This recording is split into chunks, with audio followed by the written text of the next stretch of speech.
No, you're right. It sounded mean, but it's just Frank. You were No, I on was the not. phone, and we actually were speaking to you for a second. No, I had no idea he was but- speaking. He's a third shift nurse, and so he's probably going to be like a cameo character at best. So I'm not really including him in the group so much. Right now I've got Emma, Rachel. We are streaming, by the way. Okay. I'll talk about that later. You're nowhere in the scene. I'm not afraid. Okay, so put your shelf in the stream. I'm gonna get this microphone down. I wonder if the microphone would work if we had it underneath. Like right here? Yeah. You know, I could probably put the microphone underneath, like on the desk. It'll pick up more Boom, noise, boom. I'd say, from us Yeah. tapping and shit. If it ain't broke, I suppose we shouldn't fix it. You want to get in? Yeah, just I the was connection. gonna, is that you No, could, you're not gonna be in my way. well, I was gonna move your chair. Oh, move it. Hi everyone, hello. Okay. Ugh. Right. I think Megan is on, or she will be. She was asking if we had technical difficulties. And I was like, nope, we're just, like, as per usual. It says concurrent viewers 1, which I think is us. Probably. So I don't see anybody else. Do this. I can let down my wet hair. Yeah, dude. Put down your hair. Let down my hair.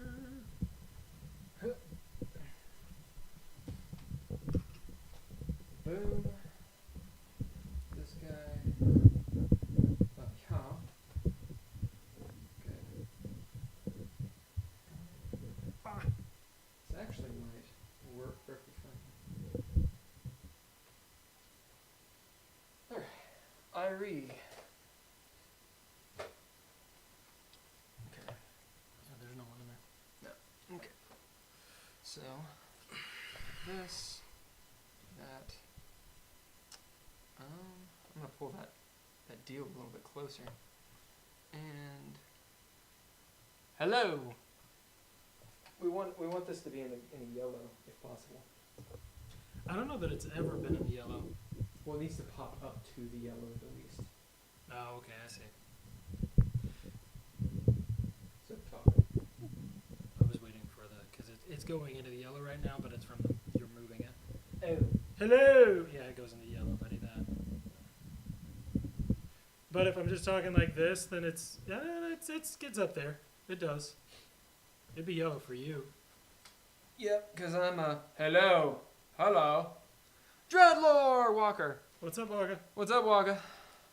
Yo, dude. Alright. All one word? Yeah, technically, although I often write it DreadLore like that, with a capital L. Yep. But either way works. The hashtag is just like this. It's one word for the hashtag. Like so. So, if you're interested, we will give you a link to the book. Let me see. Yeah, let me do this real quick. Boop. I don't actually know if that really matters. If they can see it. Giving out a bunch of people's emails. That's true. They didn't ask for that. They didn't ask for it. Have you voted? I have. No, I have not. I have not voted. There's a link to the book if you want to follow along. Yeah, so voting. I think voting's real good. The link didn't work last time. Try it this time. Yeah. We might have a setting on there that actually does not allow link sharing, which would be kind of stupid, since we keep on trying to get people to, jump on. Yeah. But we can turn it off, so just let us know if it doesn't work. Right. what the fuck will vote? Look, man, it's been difficult to vote because, not to be political or anything, but I don't like any of the candidates. Like, I actually like 0 of the candidates. Yeah. And there's a problem of voting for the lesser of evils. I think that's it's not a good way of doing things. There's actually the opposite problem here in our city. I think it's the 45th district, Kentucky State, the state House of Reps. We've got a Republican and a Democratic candidate who have not been elected politicians yet before. One won their Democratic primary. The Republican has run unopposed. They were the automatic appointee for the Talking about candidacy. Mitch McConnell? No, Who? I'm talking about the state reps, Oh. not federal House of see. Reps. The Kentucky House. Yeah. So it's like Killian Timoney and Shirley Flynn Mitchell, I think is her name. But neither one of them have been very transparent about like what they actually want to do. And they're both more or less trying to prioritize things like education and fiscal responsibility for the state of Kentucky. And they're both being incredibly civil and like cordial and complimentary of one another. And it's like, wow, there's no muckraking. They're both sort of stonewalling any sort of reporting on their platform. They're being really nice to each other. Neither one is, clearly no one's a politician here. And I was genuinely looking at it like, I don't know what to do. It's amazing. Yeah, it's a mess. Tomorrow is the last day to vote, and I will 95% chance I will go vote. But shit, I've got a big old problem. The other thing is, yes, there's the idea of like exercising your right to vote, and if you don't do that, then you're bad. At the same time, you exercising your right to, and this is hyperbole. It is hyperbole, but you can also buy cigarettes. Don't want to exercise that right? No one has a problem. Oh, well, buying cigarettes is different than voting for the President of the United States. Really? Okay. So the city that I live in is going to go blue. It's going to go Democrat. Period. That's what's going to happen. Yep. Period. Kentucky will go red. It will go Republican. Well, it might not this time. Fuck you. Yes, it will. Why? Because the system's fucking broken.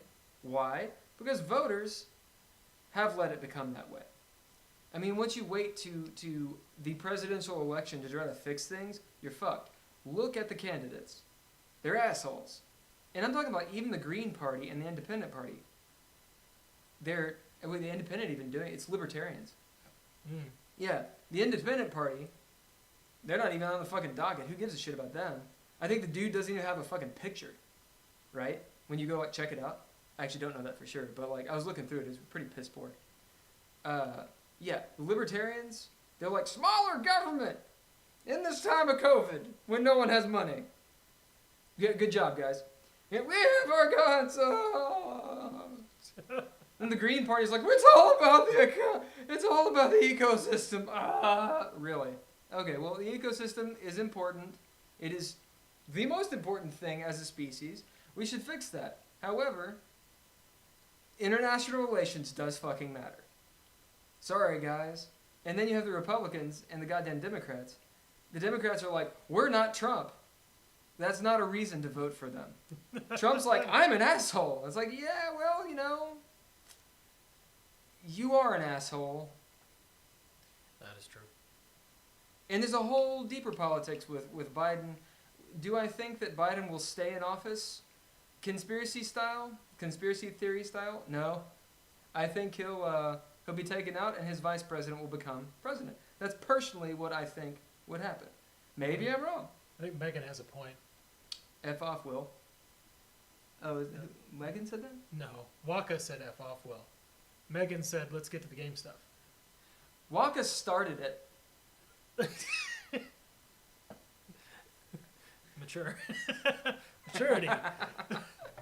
So, I'll have you know, speaking of maturity, Will and I actually got together between streams and talked about. We finally got together. We talked about the bracketed terms versus just capitalizing like their proper nouns, and he actually won me over.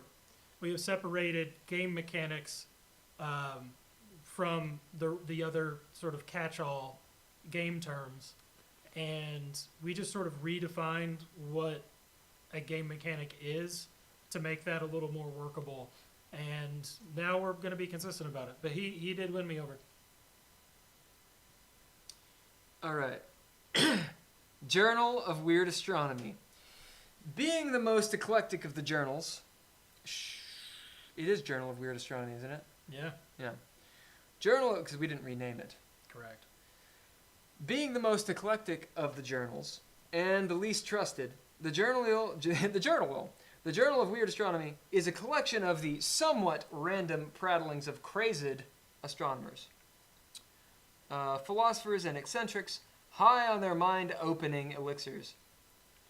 These reckless few attempt to decipher astral bodies, odd signs, and tarot, think fate.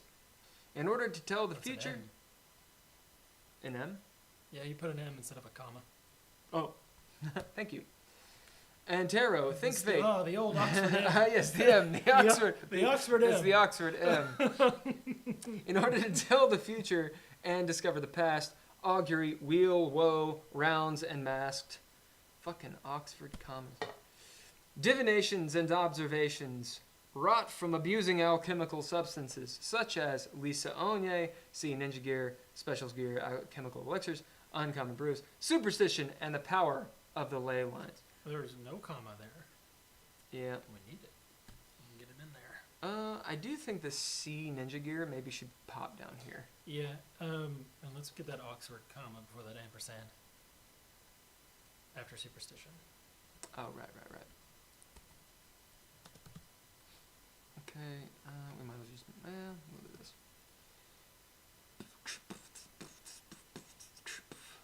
I don't know why I used ampersands all over the place. You like them. I just thought they looked cool, I guess. I like ampersands for titles and things, or when you're merging stuff. But for a general listing or prose or just text, the writing out and stuff work better. How do you want to do this? Do you want to drop this down? Yeah, drop it down. Swing. Did I just fuck up? Yep. How did that happen? Oh, I hit, that's apparently a thing. Option X. Oh, weird. I know. Little woogly. Yeah, woodly and almost. Yeah. Okay, let me pop this. This is, yeah, that's strange.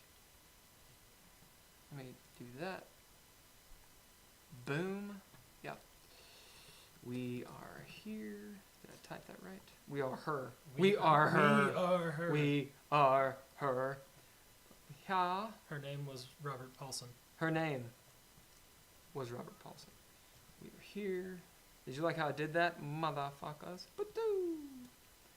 Bam, bam. Boom. And swing. Irie. Ninja Gear. It should actually be a module. Do you remember what module Ninja Gear's in? 8. I'm gonna say 8. 8. Are we sure? No. Whoop. Let's do that navigation pane. Yeah, I didn't do that. No. 7. I also didn't do the We Are Here thing. Weird Astronomy. Yep. Journal of Weird Astronomy. Journal of Weird. Journal of the Weird. Journal of Weird. Journal of the Weird, yeah. So do we need to change any of that description? I It think seems it's to fine. prattle on for a while. I mean, Much like the actual astronomers. right. I think it's fine. Being the most eclectic of the journals and the least trusted, the Journal of Weird Astronomy is a collection of the somewhat random prattlings of the crazed astronomers. It's not crazed. philosophers- It's crazed. crazed philosophers and eccentrics high on their mind-opening elixirs. These reckless few attempt to decipher astral bodies, odd signs, and tarot in order to tell the future and discover the past. Augury. Why don't we just... Because wheel, woe, rounds, and mast It is explained later. is explained here. So let's ditch this. Yep. And then instead of tarot, we can replace this with augury. Just fate. Oh, I like it. Just fate. Just say fate. Fate. There we go. Divinations and observations wrought from abusing alchemical substances such as Lisa Onye, superstition, and the power of the Should not Leylines. have a period here. Yeah, it shouldn't. That's continued of the, that's a huge sentence. These reckless few attempt to decipher astral bodies. Let's go to the... How about this?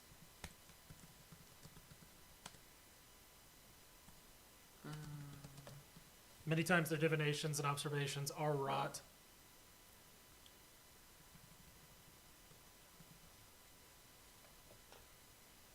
Okay. I also don't like how it wraps there, but it's really not our problem right now. Indeed. Because when Why when it's actually in the book, it's not going to matter.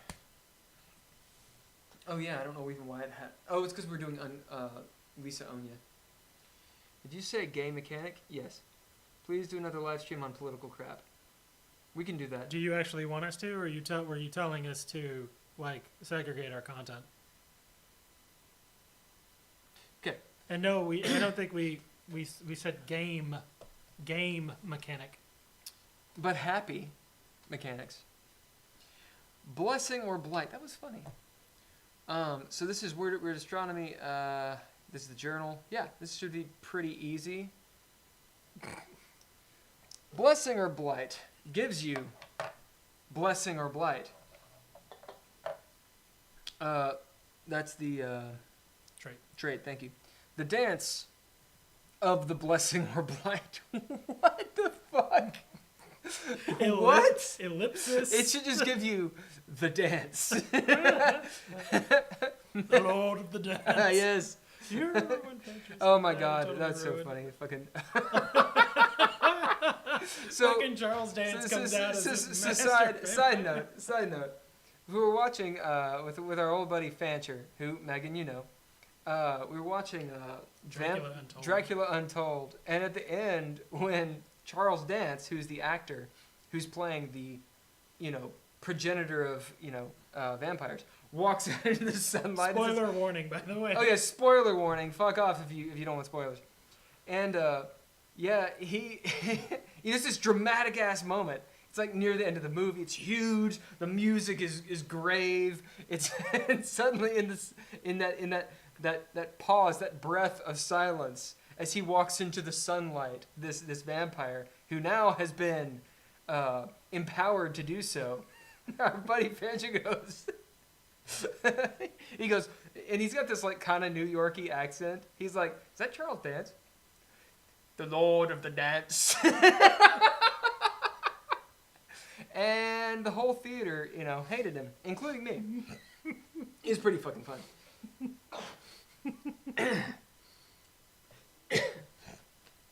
Okay. The dance of the blessing. I'm just gonna get through it. Yeah. The dance of the blessing or blight.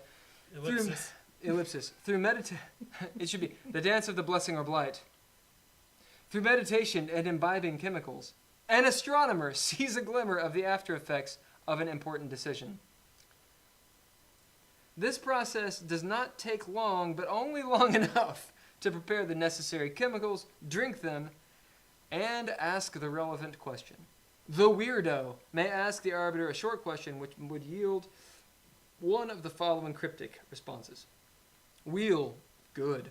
The action's overall effects will benefit the weirdo. Woe, bad. The action's overall effect will harm the weirdo. Rounds, both. The action's overall effect will both harm and benefit the weirdo. Masked, uncertain. The outcome of the action is too unclear to gain insight. Okay, so first of all, this is, there's a little bit of copy-paste from 1.7. Because at no point do we actually mention that weird astronomers are called weirdos. Weirdos, yeah. So they're like, what the fuck is this? Also, it could be explained a little bit better. And this up here, I'm going to go ahead and say that what happened was I copied and pasted it, then like shoehorned in blessing or blight as a trait, put that ellipsis to be like, I'll get back to this later. Yep. Because that's the fluff, not the actual mechanics. So we need to fix it now. Yeah, so I'm going to do this. Also, I don't know if I like calling them weirdos now. You don't? What do you guys think? I'm kind of into it. The divinations and observations of weirdos are That's fun. Fuck it. of these Yep. weirdos. Yep. I like it. Or Cam really drunk. That sounds like Fancher or Cam really drunk. Yes, it Yeah, sounds either like one. it sounds like either one. Yeah. Although Fancher is the one that ruins movies. Fancher has comedic gold. Okay. Yeah. The man is kind of a genius. All right. His timing is. All right. Indeed. So I don't like that blessing or blight is the trait. I think it should give a different trait, even if it's the dance. I also have a problem with. Let me put my phone on silent. You damn know, it. honestly, let's just erase, if you don't mind. Let's just do this. Yeah, I like that. Yeah. So through meditation and imbibing chemicals, an astronomer sees. Why don't we? Call it a weirdo? I was gonna say call it glimmers. Oh, sees glimmers. Yeah, I like that.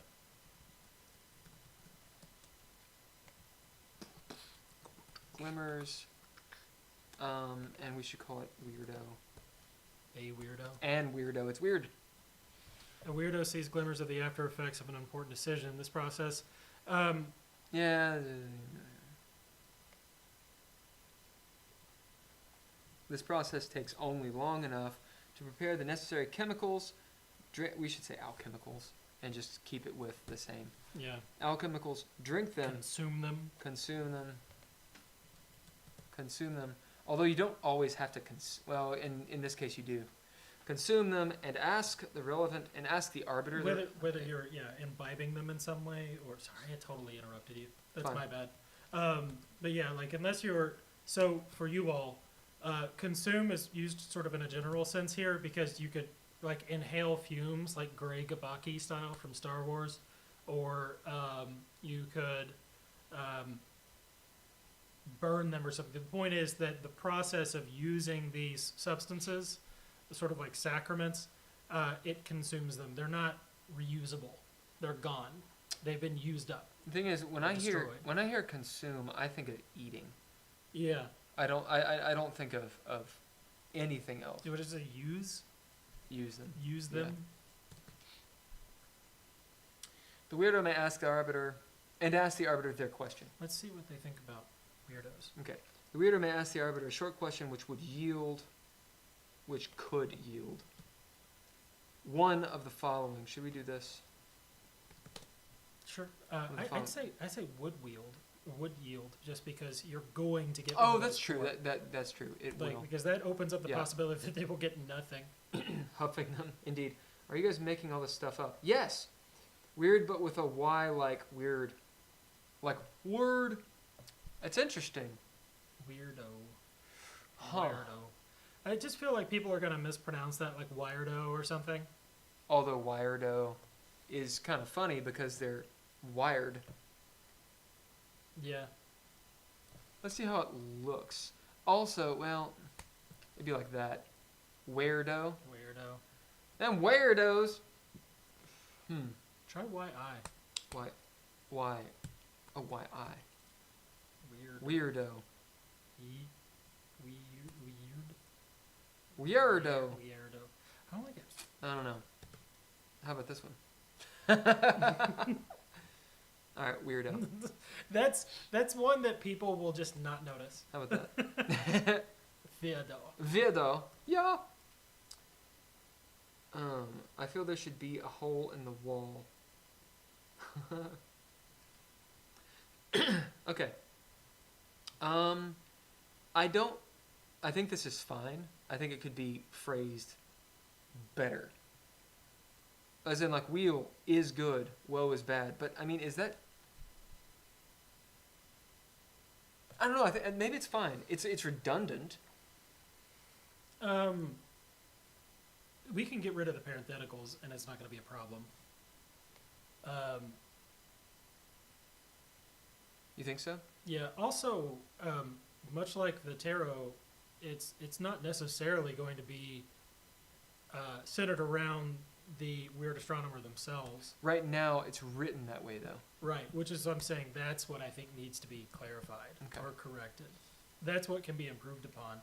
Is the overall the action's overall effect will benefit the like the asker, like who's asking these questions. Although, isn't it always the weirdo that's asking?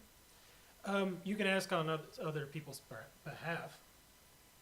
That's a good point. Like with tarot, you can read for yourself or you can read for others. The petitioner, the asker. Oh, I like petitioner. Yeah, petitioner is cool. Okay.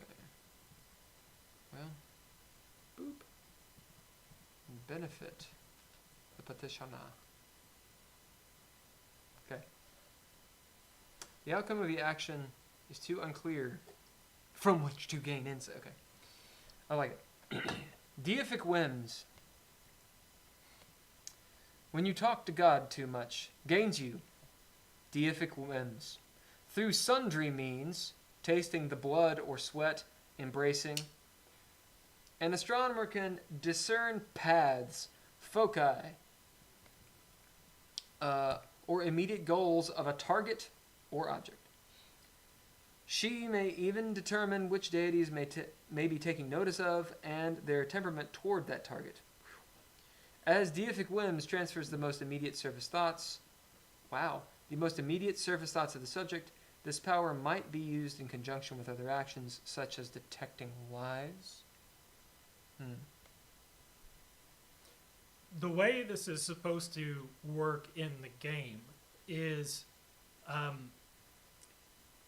if you all have seen Vikings or something similar, where you've got like the sage, and it's like lick my hand, drink of the spit cup, sort of deal, and then they glean something from you. You like as a weird astronomer PC, you could take like a drop of blood or someone's sweat or their tears. That's preferred. And know something about them. You would have insight into their mindset, what they're thinking, and kind of some of the secrets. You won't know that they stole Becky's PB&J in the 6th grade, but you might know that the cowl is near them or something. The cowl is one of our deities. So in that way, that is more or less how it functions. It's a pretty quick power, but in a way it's sort of potent because it doesn't really cost you much. You just need something of theirs to like eat or be exposed to. And then you know a little bit about them. So anyone that like you got a hold of and tied up, you could do this on within a matter of seconds. Theurgy means tasting the blood or sweat, embracing. I think ruminating through the result might take longer than that, but the actual beginning the process doesn't take very long. A weirdo can discern path. I bracketed it because I realized it's talking about the actual path. Yeah. Foci. I'm not entirely certain what we mean by foci. It's capitalized. It's 1.7 stuff. Yes. It's a reference to a deprecated mechanic. Yeah. How that about spirit? may or may not be coming back. Truth. It should. I had a better way. It wasn't called Soul Level. It was called. There was another name. To be honest, we really can't use soul level, can we? Why couldn't we? That's like Jeff's thing, right? I mean, it's not Jeff's thing. You know, there's plenty of games that have Soul Level in it, but the idea of. I mean, it's kind of Jeff's thing. We don't really want to use it. Not in that way, anyway. But his game, we're talking about Levied Souls, which is one of our buddies' games. Waka, you know Jeff. He was the bassist in my band. And Megan, it would not surprise me if you know Jeff. But he made a game called Levied Souls. And, of course, it's Levied Souls. It's the idea of your soul getting darker. And so there's a game mechanic in his game called Soul Level. DreadLore 1.7 did something similar to that, but it was more like how awakened your soul was. It was less about how dark your soul is or how much corruption or whatever you have, but more in terms of are you a powerful soul? Are you aware? You know, enlightened, that kind of thing. And we called it Focus.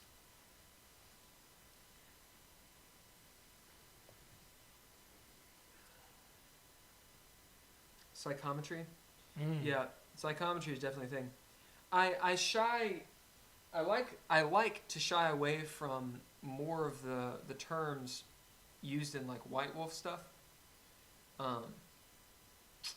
And D&D for that matter, if possible. And we don't want to just recreate the wheel, and psychometry is a thing.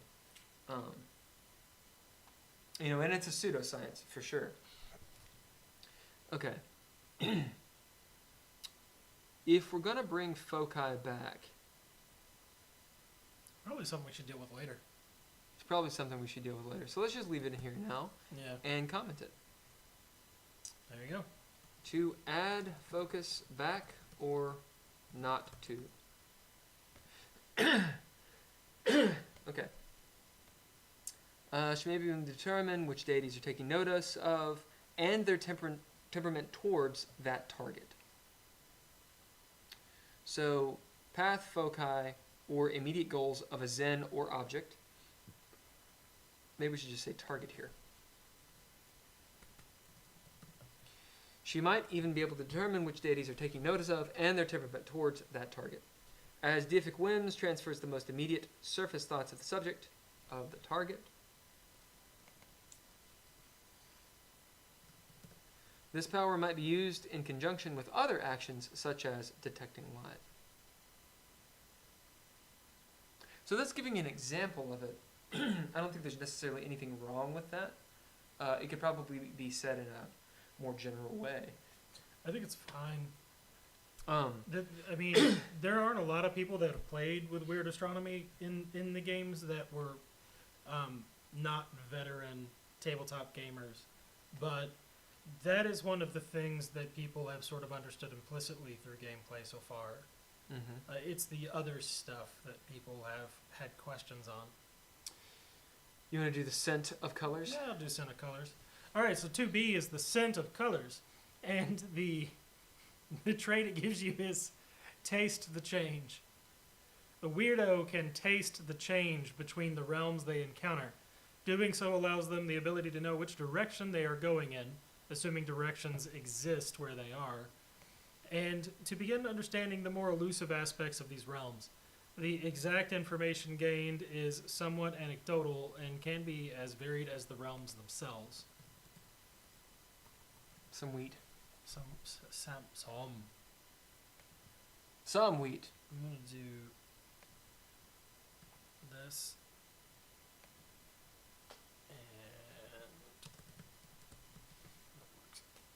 Other times, a weirdo is able to ascertain past actions taken or whether a specific person is present within that realm.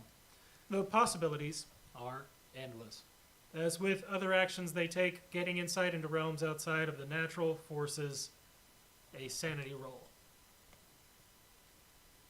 As with other actions they take? So if we're going to go with they, because we're talking about weirdos, we should probably just say weirdos throughout, right? Other times, weirdos are able to ascertain. Unless we're going to go singular, because we've been singular the entire time. And in fact, we've been doing she. Is that a faux pas?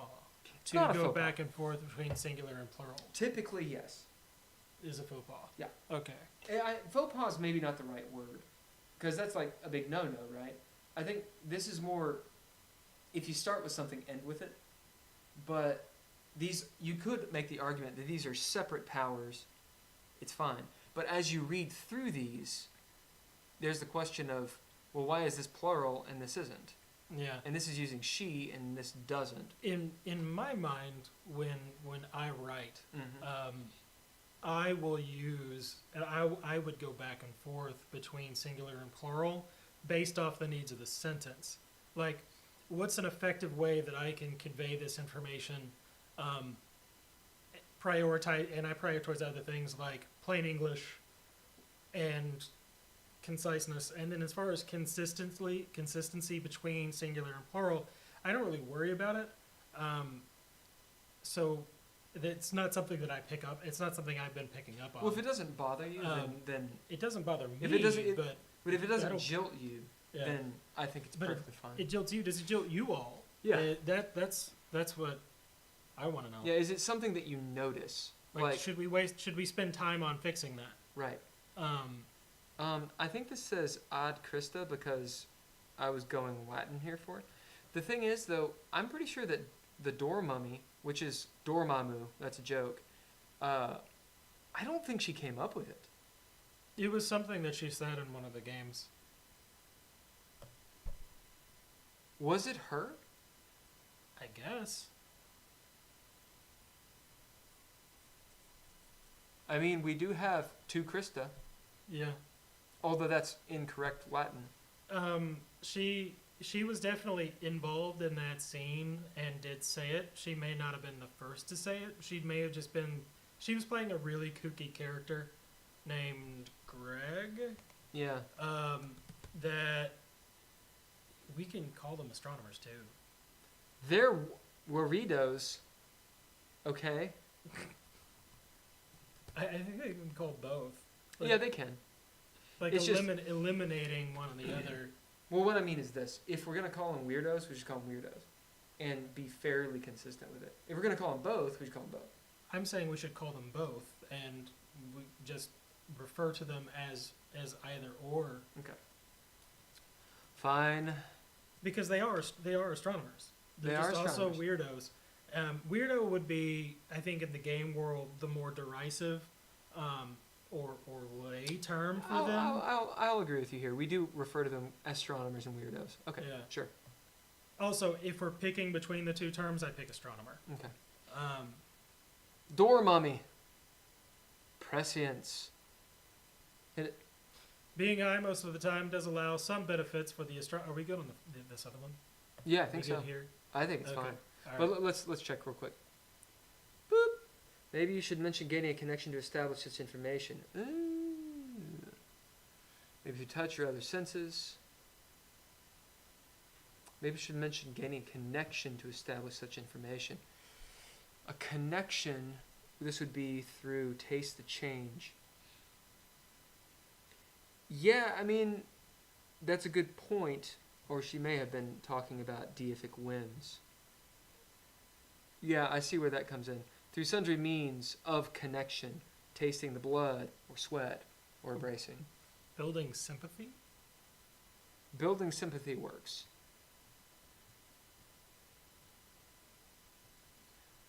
I think people would have to,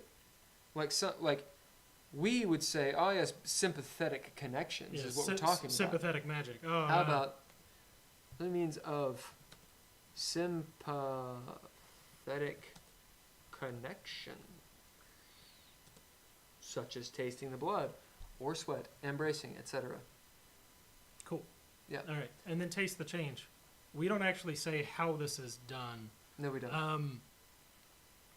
And there's a lot of stuff there, so can we cut anything out?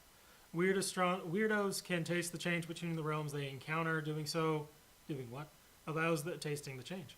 allows them the ability to know which direction they are going in, so they can orient themselves. I mean, that's what I thought of. Like, the natural's that way. Like straight up. So it's like the wind. The nor'easters. Actually, that may be it.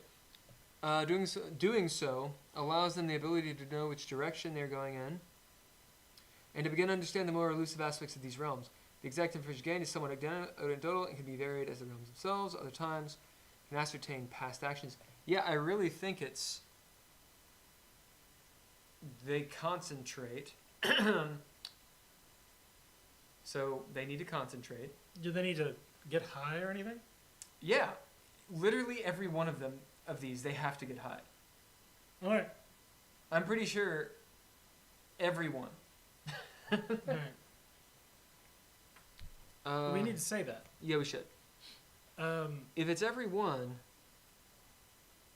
then let me see.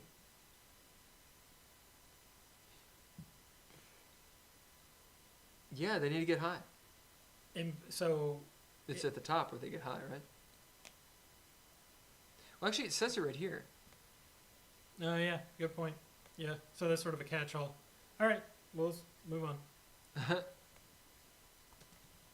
They must get high. For some reason, I rebel against that. Okay. Let's talk about the door mummy. Well, let's talk about concentration really quick.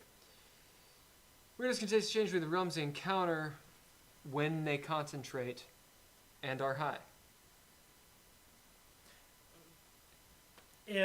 Opening their mind with alchemy and concentrating allows them to... Through opening their mind. I was going to say get rid of through. We want to have opening as the opening. opening Opening their because mind. it flows into the Okay. structure you've already created. Okay, opening their mind And concentrating, and or with alchemy. Sorry. concentrating with alchemy. And concentrating allows them. And the reason why I'm rebelling against getting high, I know why. is it's a joke, but I think it's a little cheeky. How is taste the change done? Right. Perceive colors that illuminate the path. Must be under the influence. So opening their mind with alchemy and by concentrating. You don't need by. Opening their mind with alchemy and concentrating allows them the ability to know which direction they're going in. Going in. Do we need an in? You need How about in which? Assuming directions. And to begin understanding the more elusive. Why don't you just say allows them to orient themselves? Yeah. To, let me see, allows them the ability to orient themselves. How do you write selves? LV. Selves, assuming directions exist where they are, and to begin understanding the more elusive aspects of these realms. Yep. These nearby realms, huh? Yeah. Okay. Door mummy? Yep, door mummy. Being high most of the time allows... I do like this. This is fine. Being high most of the time does allow some benefits for the astronomer. You may gain a brief, fleeting glimpse of the near future, about 2 to 4 seconds worth, as Prescience allows you to take back one single action. We can make that fewer clauses, I think. Whether the action taken back is your own or not is of no consequence. You can thus use this power at any time. The toll is heavy, however, as you reduce one of your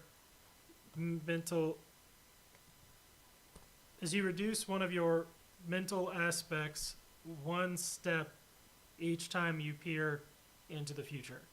If your mental aspects cannot be reduced any further, you take D6 damage instead.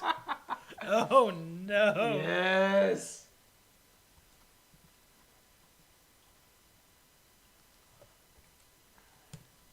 Oh no. That's heinous. You want to do 1d4? No, he needs to murder you. Well, the whole idea is it can utterly fuck your day up. You have, hopefully, proficiencies, and or, so rerolls, and or if you have plot armor, you soak the plot armor. If this doesn't change the default rule, which it doesn't, it's superfluous. Then get rid of it.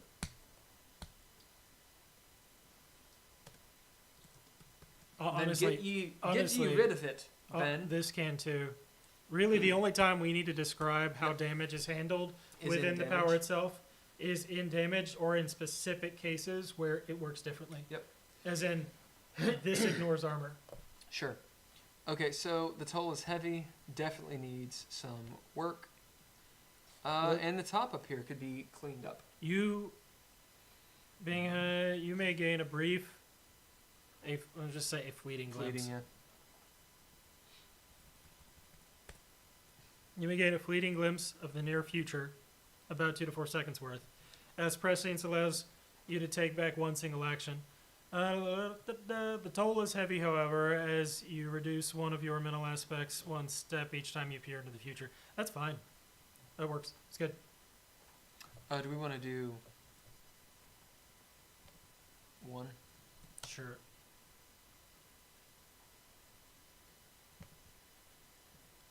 Yes. Consistency! Let's talk about perceiving them Leylines. You get psychic energy and otherworldly perception. Yeah, you do. I tell you what, if you... really? It's giving me the squiggly lines, man. But it didn't down here. I don't know why it didn't down there. I'm not Google. Watch Making what it happens. mad. Yeah, I'm Okay. mad. What happens if I do this? I'm gonna make it mad again? No, it likes it there. I wonder if it has to do with this comma here. That wouldn't be... That's not right. Is it weird? They're wordly. Ah-ha-ha-ha! Aha!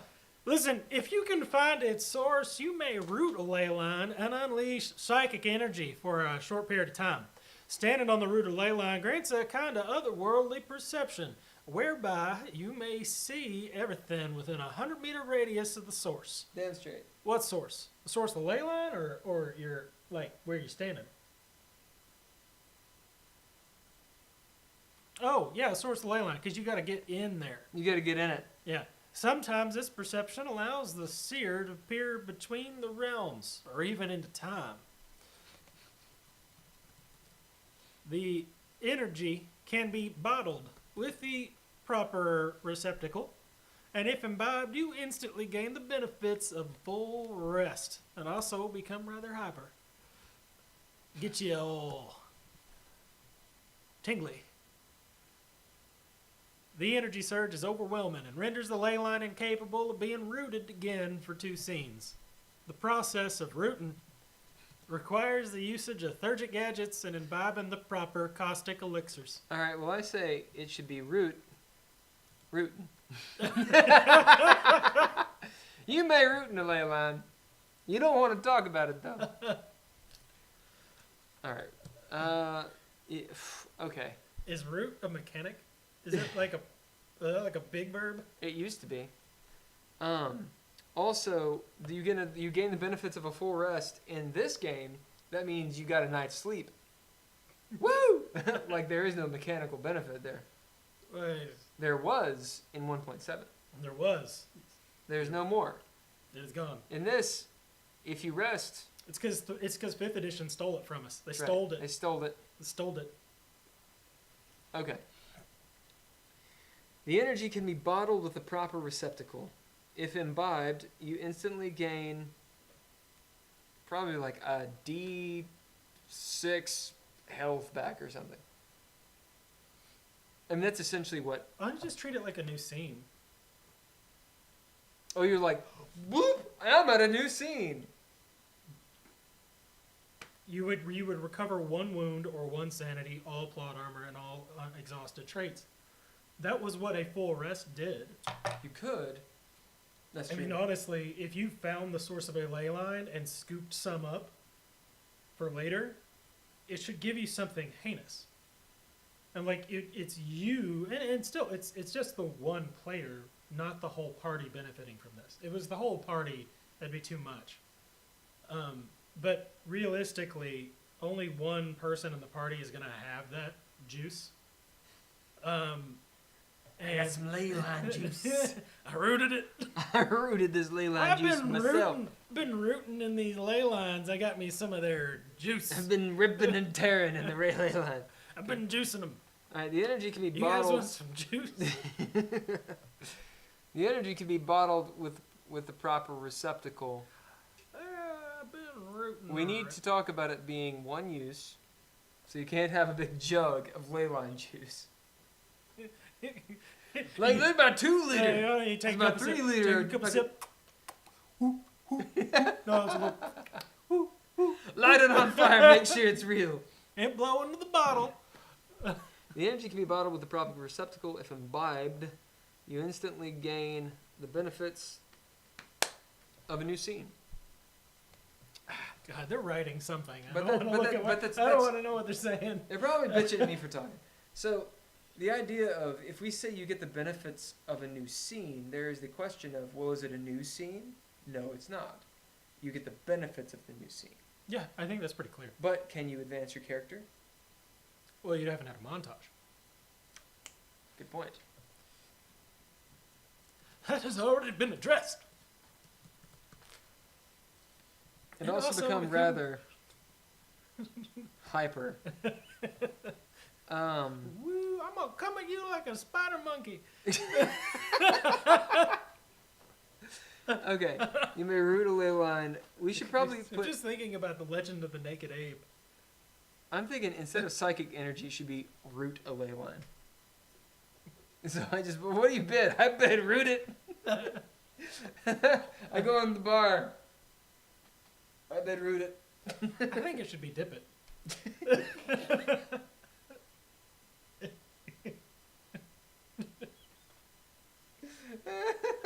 I think it should be Dip It. I dip it in the ley line. That's about right. Okay. Dip it. It's all caps, so you know. Dip it. It's the way it should. It says If you it can should find be. its source, you can. You may. Dip it. In a ley line.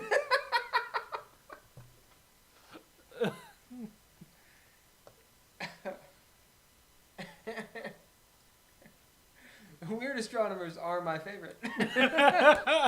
That's definitely an unleash for a short period of time. I dipped it and unleashed. Okay. Since you drink it, tap it. It's about good. Once per game session. Maybe add can be done once a game. Well, it can be done, it can only be done once every 2 scenes. And a scene is defined as whenever the arbiter decides. So you could have 3 games that span 1 scene. You could have 1 game that has 3 scenes in it. Yeah. It's completely, it's a meta pacing mechanism for the arbiter, to control a game. I think honestly, scene is sort of a, at this point, because of the way it's actually being used, scene is a little bit of a misnomer. I still like it, but A scene. Basically it is a series of thematic events or encounters during which you don't really get a chance for recovery. Right. Mechanical The recovery. moment that you have a period of time that is restful, that just for pacing purposes you're going to skip through, like we go shopping, then you're falling into the montage, and it's going to be a new scene as soon as you get out of that. And players can petition for a new scene by petitioning for a montage. So it really is just a pacing mechanism to check how many resources players have at their disposal, so that even minor encounters that are beneath that wouldn't necessarily be challenging for players at a given point. You can throw those in for a little bit of spice to make players feel good, and still get something out of it. Because if they just rest after because they can, then it was pointless.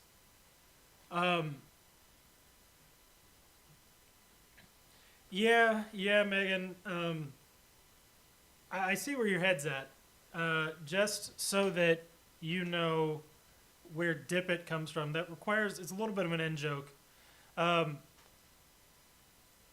There is a point in this world's history, and by this world I mean Craster, the world of DreadLore.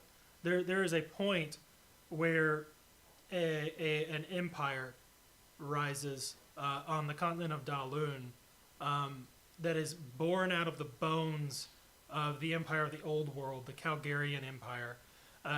And this city called the Bonestone City rises up, and it's this series of floating islands held in the air through these weird Theurgic like world devices. And the very bottom disc of this city, she's pushing for like just the tip jokes, and I'm explaining, or Megan is pushing for just the tip jokes, and I'm explaining Dip It. So the very bottom level of this city, this last island, is called the Infra. And it's, if you've ever seen,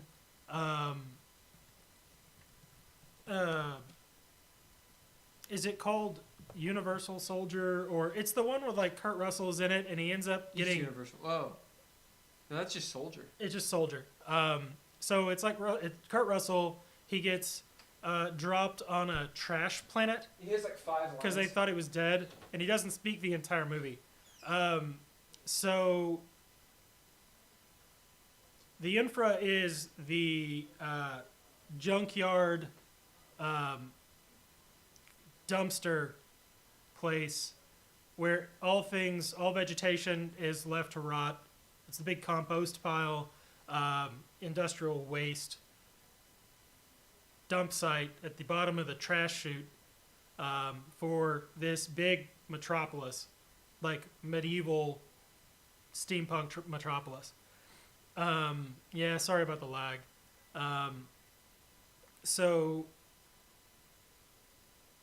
it's like a combination of the Labyrinth and Waterworld. If you remember Waterworld, they're trying to make dirt by like dissolving people in like that quicksand. And then you've got the Bog of Eternal Stench. So we had this joke that in the Infra somewhere is this tribe of like almost feral outcasts that are eking out their lives, basically just forgotten about the rest of the city because no one's supposed to live down there. And yeah, Battle Angel Alita, exactly. Although that's too much civilization. This is junk piles, and so you got like this hetman, the chief of this tribe of people. And he's got like this old Burger King crown and like a stop sign for his staff, and they've got this bog of just awful. And there's probably like a monster that lives in it, big tentacled, like Diagana from Star Wars or whatever, in the trash compactor, or and it's just this muck, and it reeks, and you like Bog of Eternal Stench style. You go in it, and you'll smell bad for the rest of your life. And so the punishment, if you've committed a crime, because they have to take care of each other. There's not much to live off of down there. So if you commit a crime down there, you get dipped in the lake. And so there's always this mental image of like the headman with a stop sign. Don't dip him, and you get dipped in the lake and you smell bad. And so we say dip it a lot, and it's always a reference to that like mental image. Right. Dip it. All right. So, I feel like I just described my dream and no one cared. I care. I know. But I've heard it before. You've heard it before. We've talked. We joke about it. What is that dog doing? He's staring at the bottom of the He's door. staring at the door. I'm gonna boop your beans. All His right. toe beans. Oh. What did you think I I meant? didn't know. Perceiving the ley line.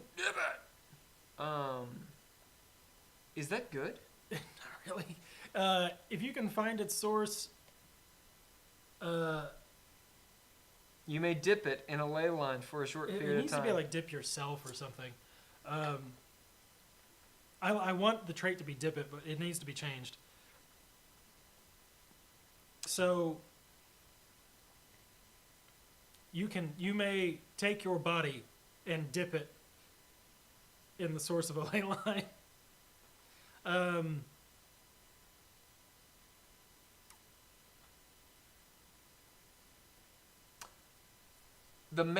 So this is just fluff, right? Yeah. Let's get to the fluff later, because we can reorder. So we need to decide if rooting is a thing. Right. And if No, not, I actually think if rooting is a mechanic, it's sort of weird. Like it's gonna be jarring for people. It should probably say tap into, like Megan said. Yep. Because people know what tapping into a ley line is. That's enough of like the gamer's collective consciousness. Standing in the ley line and tapping into it, I think is probably, or tapping into a ley line. Well, okay. So mechanically, and this is just how it's working presently. Yeah. Once you have tapped it, and you're standing where, like, in that zone, then you can gain the otherworldly perception. Right. But just tapping it doesn't give you that. You literally have to go. You have to be in it. You have to be, or standing on it, because the Right. idea is like it's not a big pool of water that you jump into, right? Which right now, if we say dip it, then kind of it is, right? It could be a lake. It could be a lake. Standing on the ley line and tapping into it. Grants you a kind of otherworldly perception, whereby you can see everything within a 100-meter radius of the source.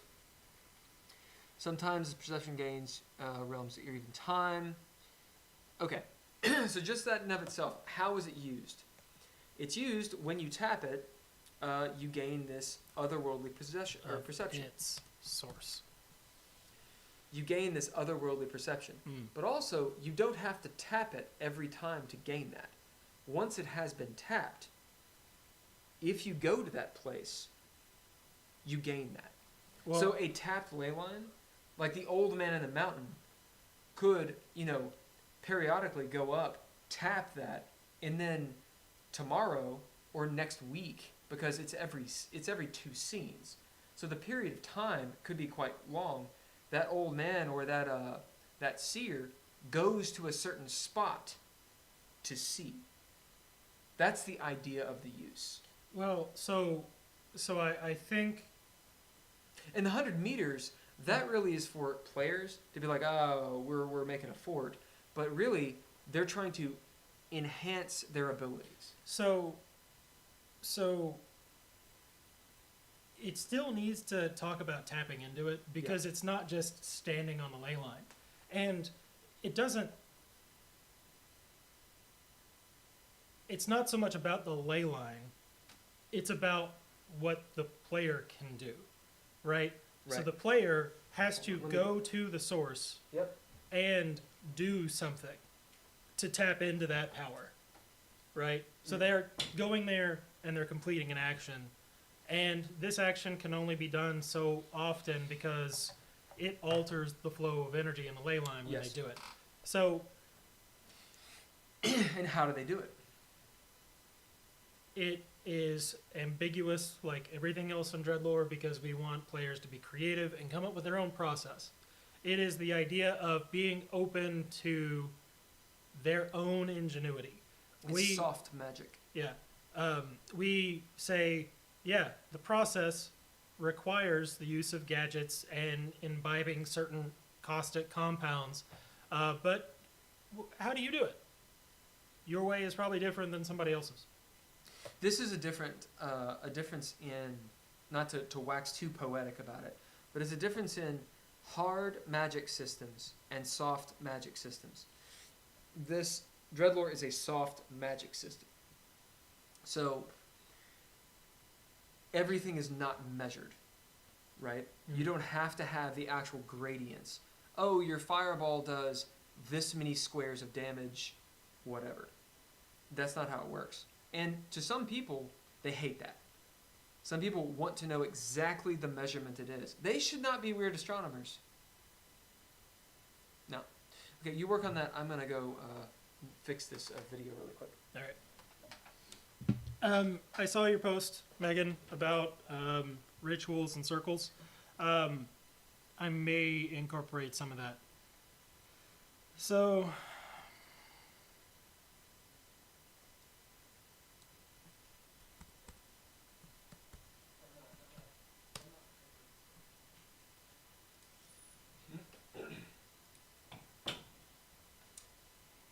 we're just doing some streaming in the old house. I need to switch up my interwebs. the energy surge is overwhelming and renders the ley line incapable of being tapped again for 2 scenes. A refractory period, in fact. It is indeed a refractory period. I mean, you are dipping it.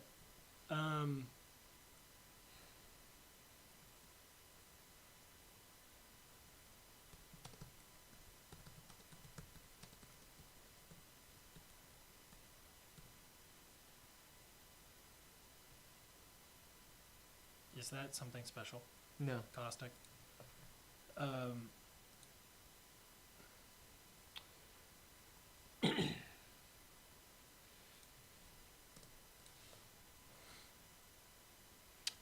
Okay, so rules-wise, we're really talking about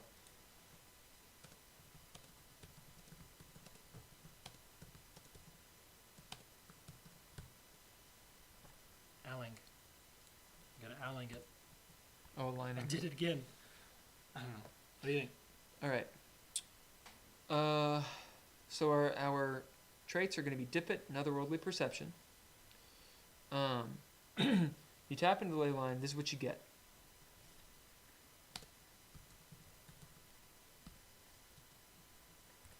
Keep going. As it's written right now, tapping into it gives you this otherworldly perception. I think that probably needs a change. Otherworldly perception? So, just rules-wise, one of the reasons that this power does several things is because its use case is kind of seldom, or it's an occasional power, Right. right? So you're gaining a couple traits from it to make up for that, and the idea of if you find a ley line, then when you're on it, you're essentially supercharged, and you can kind of take something with you from doing that. Mm-hmm. So that's why a player would be like, I want that, because it could be potentially useful, Yeah. or it will be useful, but not all the time. So immediately, this power gives you 2 character traits. That's useful. All right. If you find a ley line, you get the ability to bottle the power. Mm-hmm. I think we should say how much you can bottle. I think that needs to be said.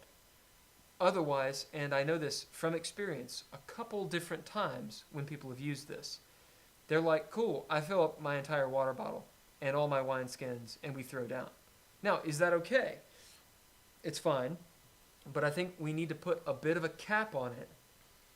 That way it's not just on the arbiter be like, fuck, oh yeah, you get 3 uses, right? Mm-hmm. So we need to figure out that part of the deal. Because that's a hard mechanic. That's that idea of, like, okay, you can bottle it, how much can you get?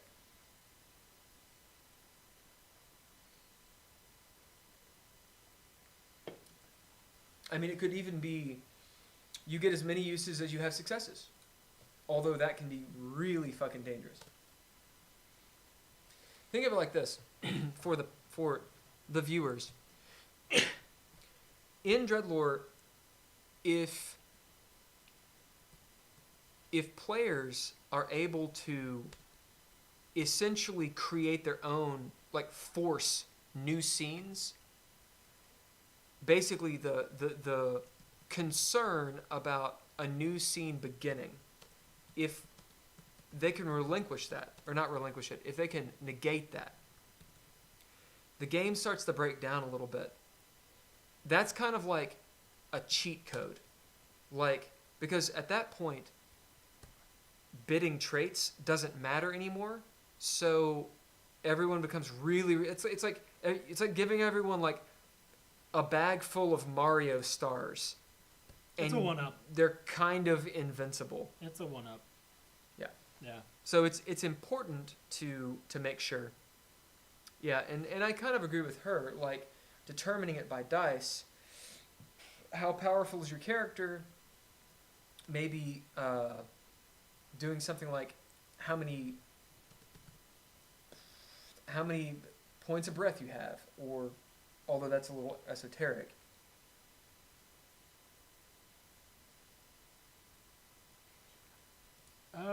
Like, what is your max breath pool? That's how many deals you could get.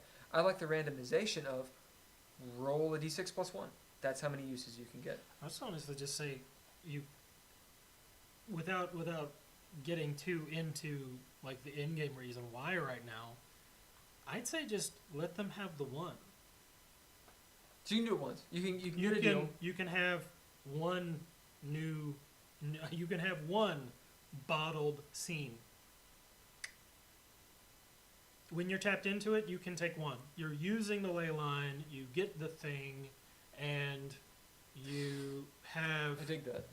And you have the god sight of the world, right?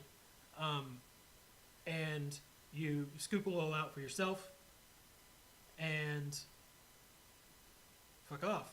Because at the end of the day, the real limit on this is going to be how many receptacles can they have. Because this shit is gonna... It's not water, right? It may take the form of water, but it will just be normal water if you put it in a wineskin. Like, you need something, like, designed for this, or sanctified, or purified, or whatever. It's not just any old leaded glass. So, I think that's the big step there, because there are going to be adventuring parties that are like, oh, well, you know, we'll just wait here like 6 days and I'll get 3 bottles. Even if you're only allowing them the one. And it's like, oh, well, let's take a week of downtime, fix our airship, bang out the dents in our armor, and you get 3 bottled scenes. If you give them a D6 every 2 days... Yeah, I agree. So... I mean, I like rolling dice, but... So, how do we fix that in the actual letter of the law, so to speak?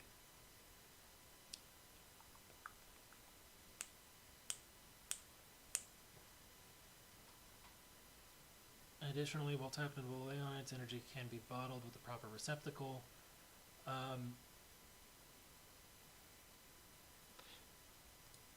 Doing this... Some of it's energy.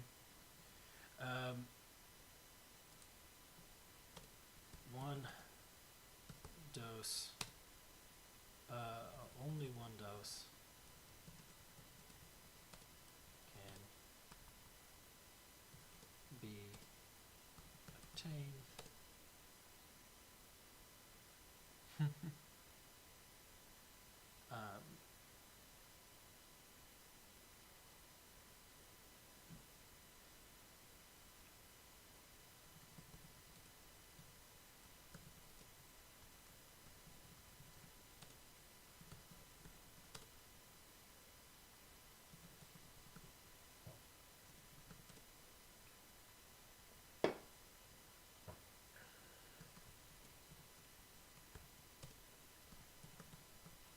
And we could also be bastards about it and just say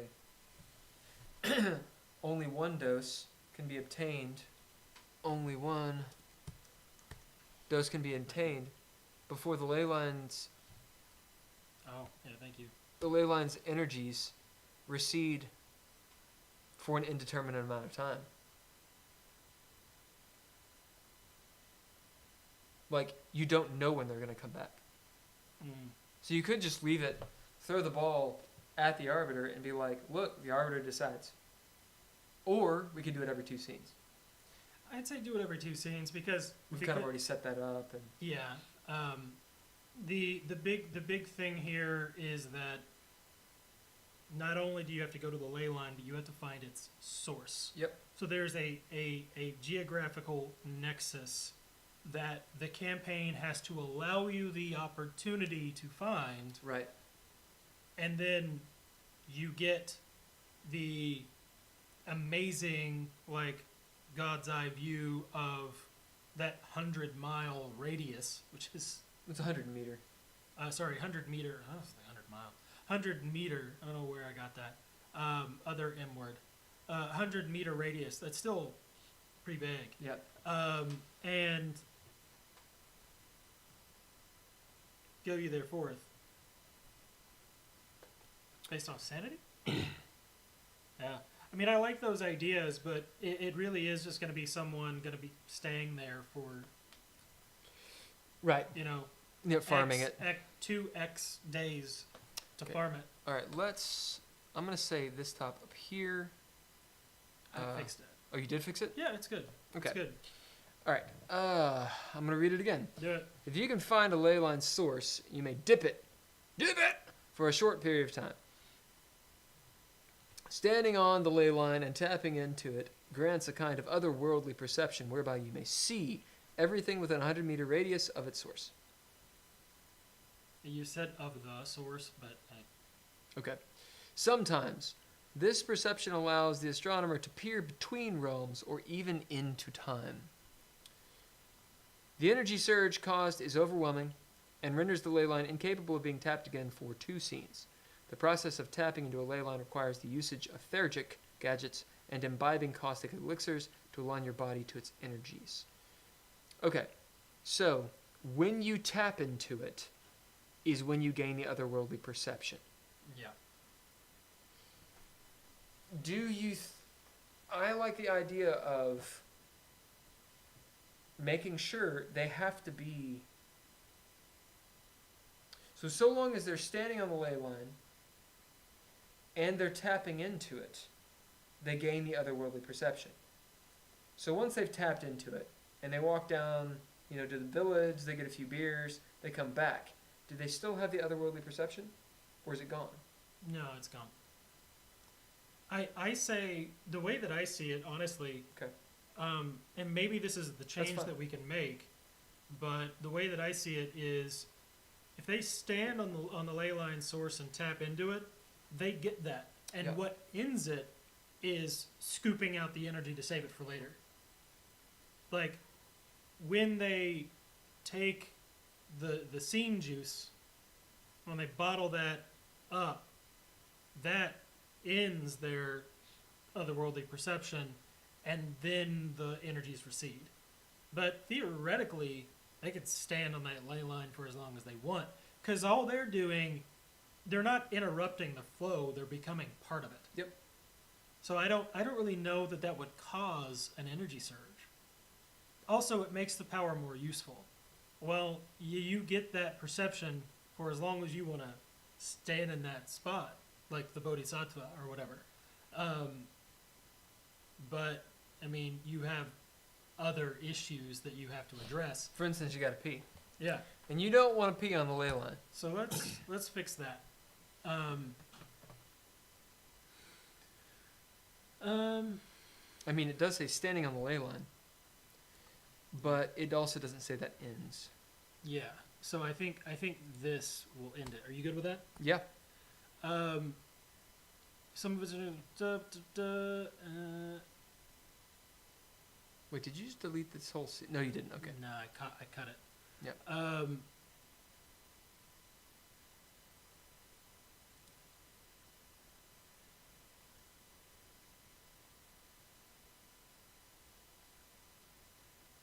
What? I know you're Englishing. So soon we will jump into magical expertise, which is pretty exciting and Yeah. also very scary. Scary. But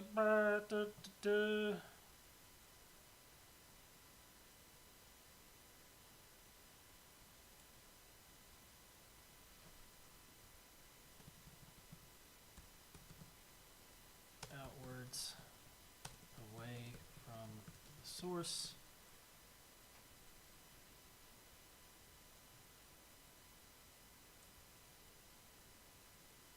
And renew ley line and capable of being tacked again for 2 scenes. Hey,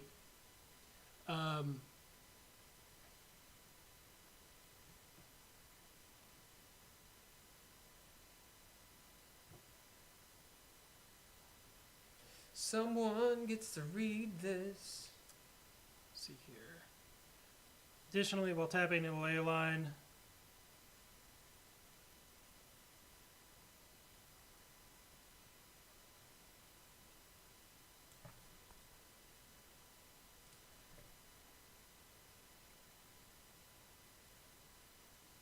you may bottle some of its energy with the proper receptacle, with a proper receptacle.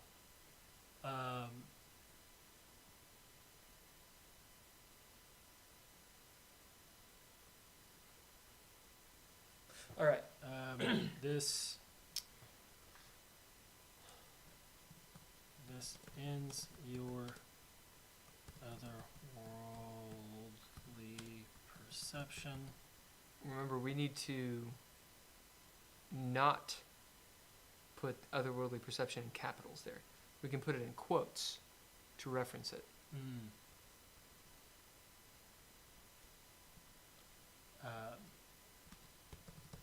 Why don't we just otherworldly sight here? That's fine.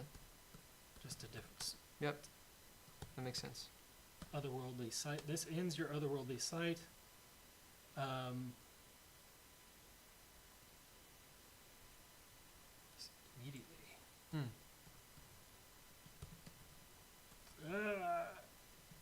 Immediately ends your otherworldly sight. Boom. Only windows can be attained, blah, blah, blah, blah. Why doesn't it like this? No. Who cares? That, All right. Ignore. So, Module 6. Weirdo can choose to bottle and save their perception for later. It's dipped in the ley line. We'll dip it. Dipped! Worry about them typos. All right. All right. Module 6. Magical expertise. Scrolls of Mahika. Accept these notations found of the philosopher and aristo pundit Cedric Kidder. I, Sai Emerith Nelo, found them handwritten in the aristo's own hand. The date reads, in the 10th cycle of the reign of our majesty, the mad emperor Noisis Reznarath the Fourth. Dear artisans, you are the shakers and movers of this bonestone city, regardless of what anyone says. I have researched these past few months, interviewed nobles, and the not worthy alike. Below are my findings on the ancient subjects of Magicka and Theurgy. Okay. The annals of Armand Nabral of the 8th Circle and head chancellor of the World and Devout College of Magi. Sai Amarith Nalal to the Artisans Guild Journal, 12 Stars and 3 Moons. So this is a journal, like a publication. I believe so. So it probably needs to be... Mentioned elsewhere. No, journals are in quotes. Are they? They are in quotes. Journals are either in quotes or... Because this... I mean, Just we could... do it. Yeah, I think journals are in quotes. 1 inch. Okay. The 8th circle is definitely not what he's in. Indeed. Could he be? I don't think he can be in the 8th. Wouldn't it be the circles? House. House. So It's not house. So it's just weird. Leave it. okay. It means whatever it needs to mean. It doesn't say 8th house, so it's fine. Sure. Should there be a colon here? Hey, Where? right there. Sure. In- Found of the. No, it's good. Okay. And then.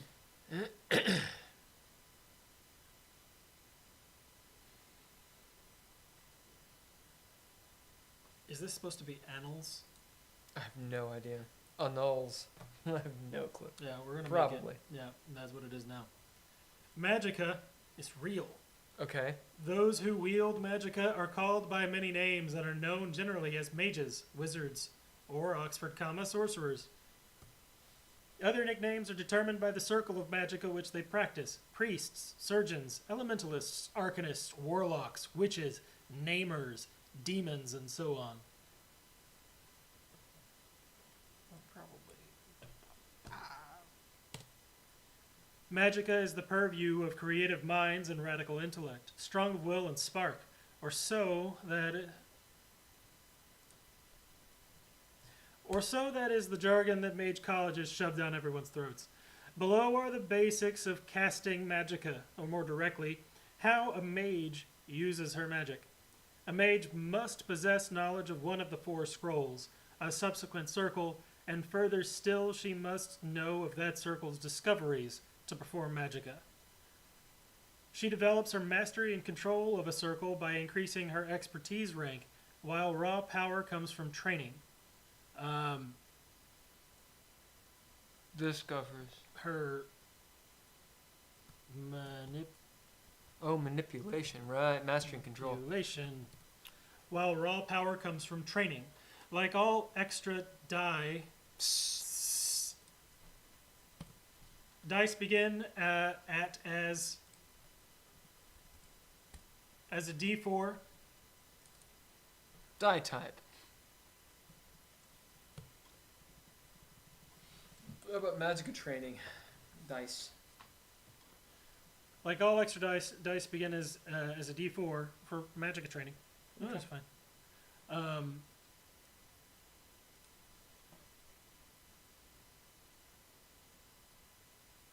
Yeah. Gain via expertise.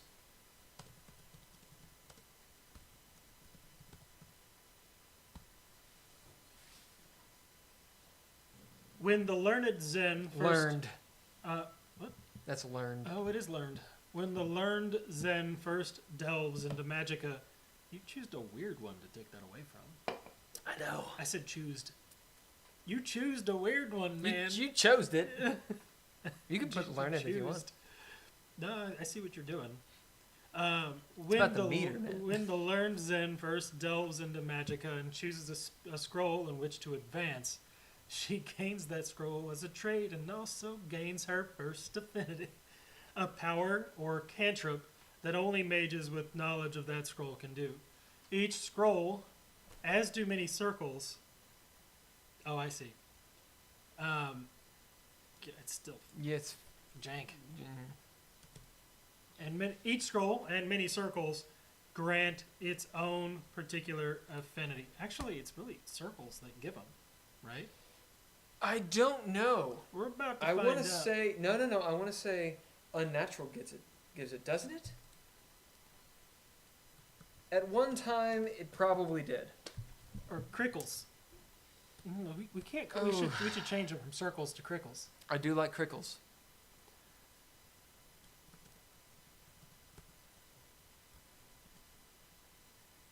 It doesn't matter. It's a comment. Yeah, fuck it. The scrolls explained. Affinities. The 4 scrolls of Magicka are... The natural. Yeah, natural. The gray. The bright. These are those who may... There are those who use more mystical approaches, known as hedge wizards, who are weaker mages only capable of performing lower ranked discoveries. And the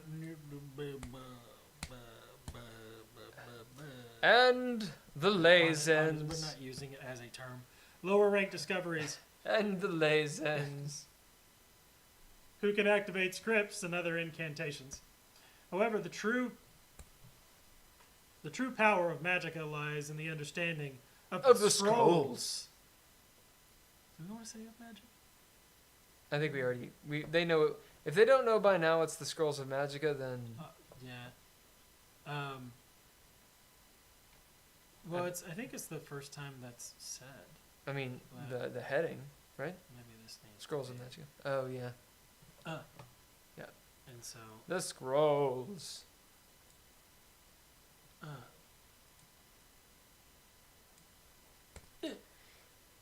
each of the scrolls contains a handful of incomplete ramblings of timeless wizards. A mage makes it her duty to gather together as much of these as possible. God damn it, Well, how does Magicka operate? Magicka operates. How Magicka operates. Magicka is art. Fucking Amarelia. We mages use our creativity mixed with our tools, instruments of Magicka. I just want to say this is coming from a disreputable source, so don't believe it. And our knowledge of the great discoveries to effect, not affect, but to effect. To effect our will upon the world surrounding us. We are a part of the world, and so we can affect it with thought, the thought of our souls. Sigh, Amarelia, the red mane, of the other, of the Greystone, house of the Fifth Order. The Fifth Order! Do we want to say the fifth house? The Fifth Order! The fifth order. Order. House of the Fifth Order. I use them both in the same sentence. Order 66. How about of the Fifth House? Yeah. Fuck. House of the Fifth House. It's a weird space. Do it. Do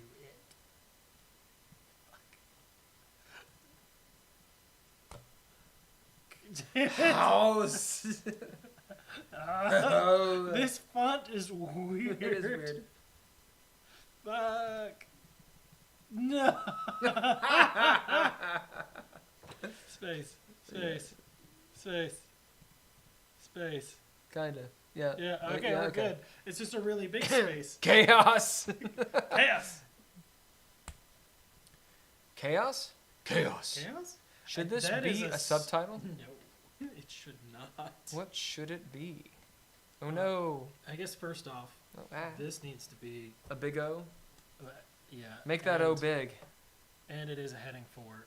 Okay, so that means this is, oh, it says heading 6. No, we want heading. Oh, it's a heading. Oh, 5. weird. Twas a heading. It was a heading, but it's weird. Magicka. Sorry for the, oh, okay, yeah. Sorry, I thought there was something new. Here's what we're gonna do. This is dangerous. That is dangerous. This is dangerous. Oh, you're doing the find replace? Match case.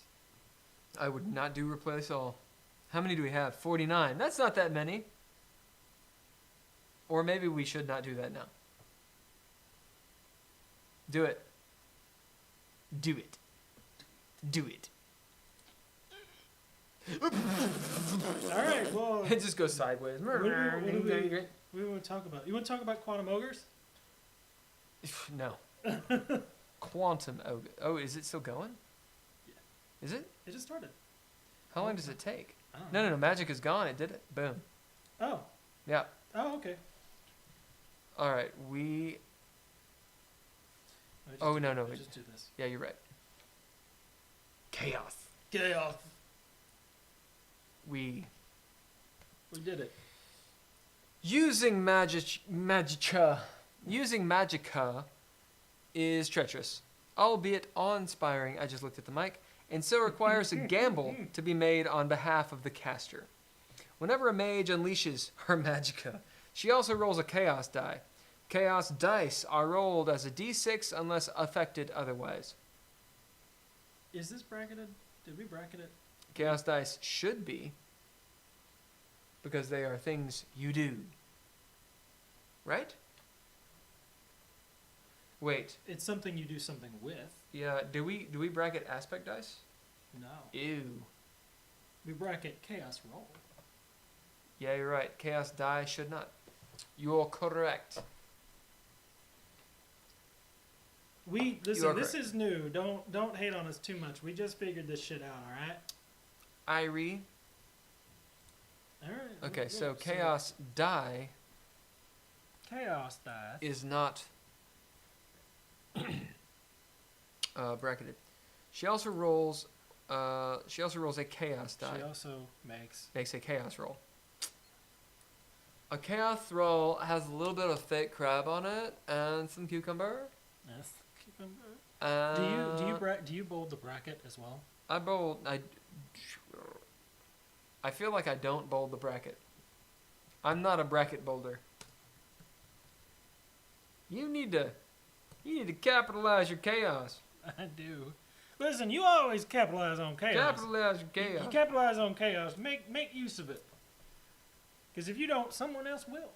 Chaos is a ladder. That's what I heard. Chaos rolls are made with a d6. Or chaos dice are rolled as a d6.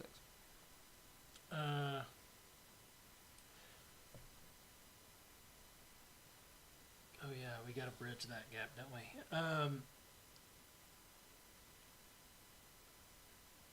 Well, chaos rolls are explained in special roles. Yep. So we're just gonna cover it for how that works for Magicka. So chaos dice are rolled as a d6 unless otherwise altered. A chaos dice. Die takes the form of a d6. Okay. So whenever a mage unleashes their magicka, she also makes a chaos roll.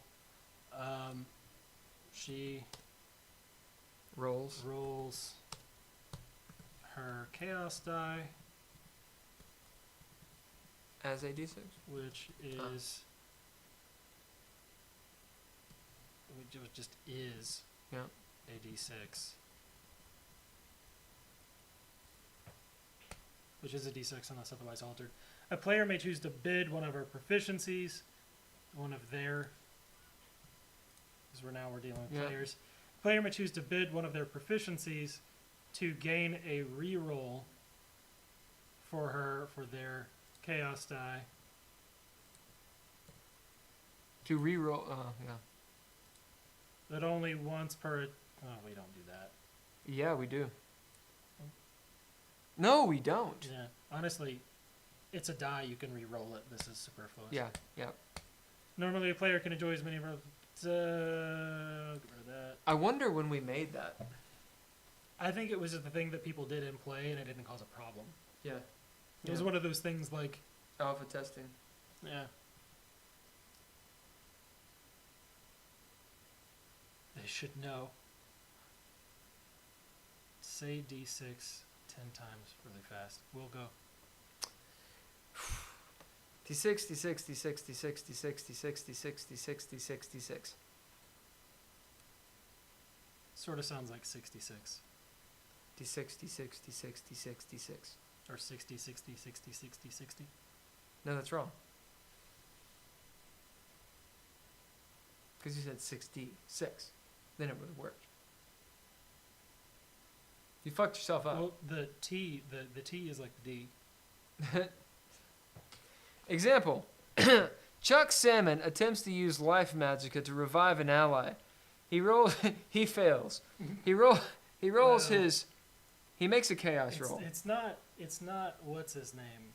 It's not Fancher's No. and his fog of failure. He rolls his chaos die and gets a bang!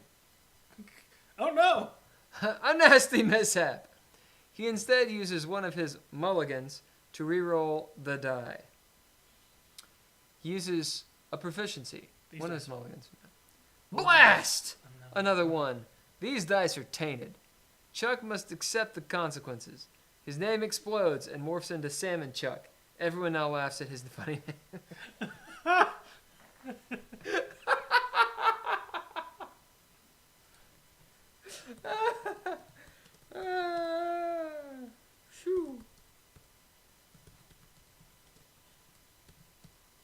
Trites. Trits. Prescience is so trite.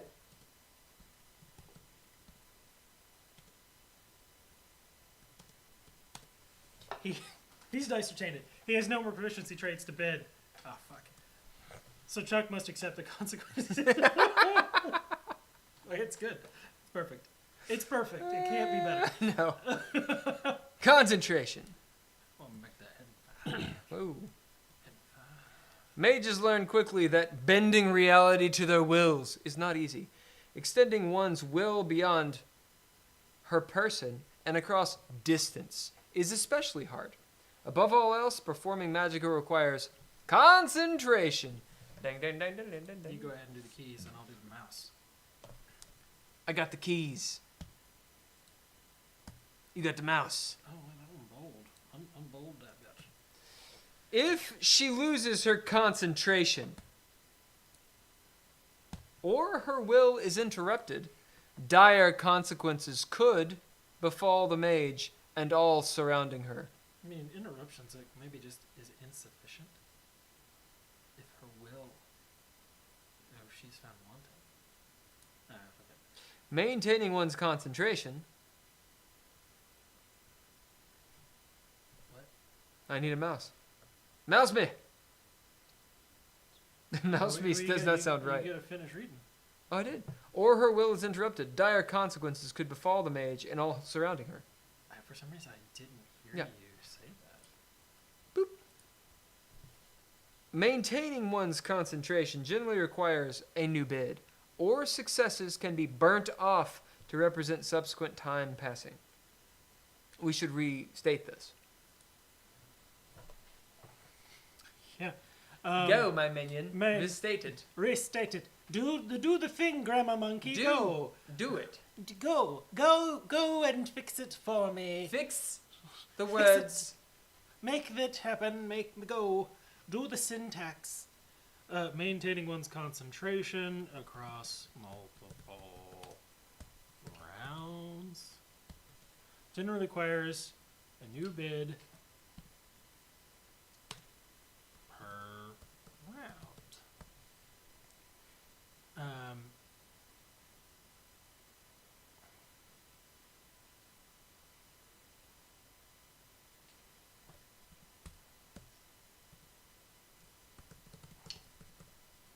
Alternatively,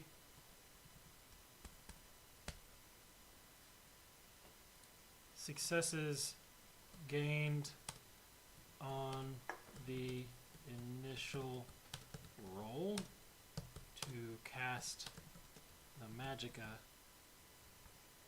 To cast that magicka. can be Used? No.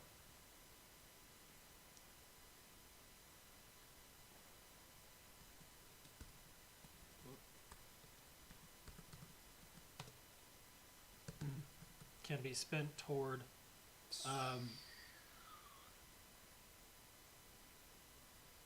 and affects duration instead. Okay. Mages learn quickly that bending reality to their wills is not easy. Extending one's will beyond her person and across distance is especially hard. Above all else, performing magicka requires concentration. If she loses her concentration or her will is interrupted, dire consequences could befall the mage and all surrounding her. Maintaining one's concentration across multiple rounds generally requires a new bid per round. Alternatively, successes gained on the initial roll to cast the magic can be spent towards and affects duration instead. I say towards, but we can say toward. It's either way is fine. Oh, well, do you want? It's like either and either. Does not matter. Make you comfy. Put that S. A mage can basically do anything within a circle that she controls, assuming she has adequate ranks in discoveries and adheres to their descriptions. We need to mention manipulation, and we can probably get rid of ranks. Yeah.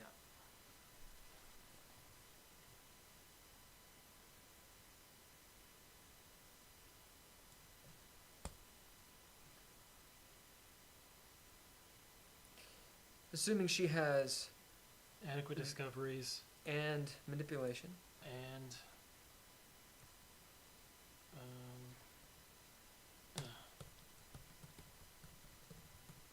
Oh, did we not talk about it before? we do honestly we need to get rid of this because this is outside of concentration. It's not about That's true. concentration. That's true. Um, Example. this isn't about concentration. We'll put it elsewhere. That's a good example, I think. I haven't read it. Oh, you know what we did? What do we do? We didn't get the lowercase magica. No, we changed. You're right. We did. I matched case. Oh. We kind of had to. Yeah. It was really fast. You just right? made a function. I just made a weird F. That's called a function, Ben. I know what I know what it is. Hold on. Let me undo this because we actually may need that. I'm gonna put a big ol' we are her. We're her. We're her. I'm gonna put We that- are her. We are her. That's what I was doing. So mad. Okay. I'll be right back. I'm There's going to only use four- back. There's only 4 of them. Well, you know, Magica's it's a capitalized thing. It is. You placing them. Placing them all. We are her.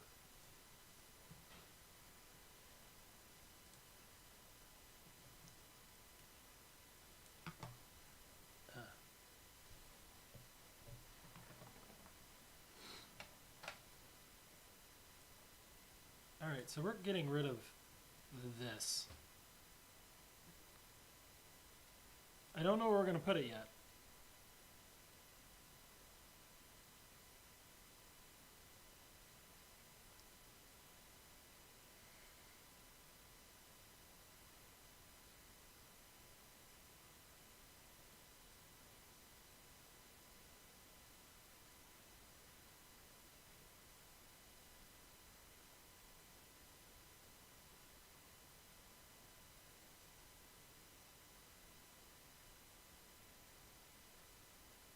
Ba-da-ba-ba-ba-da-da.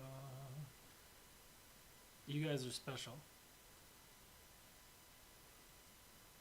I'm going to take that as a compliment. Yep.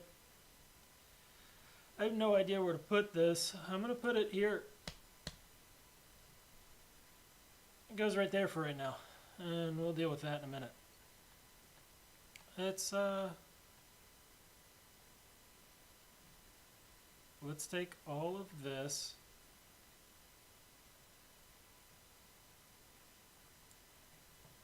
We're going to cut this shit.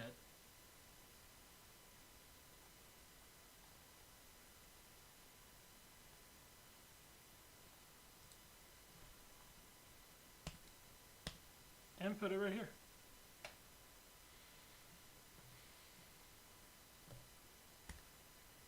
Oh. Let's talk about this. All right.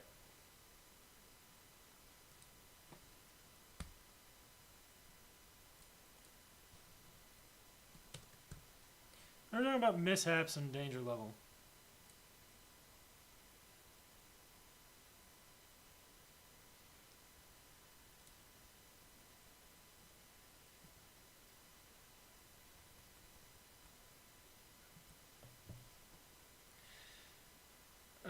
Yeah, these are underneath this. Okay, so mishaps and danger level. Danger level determines what mishap occurs when with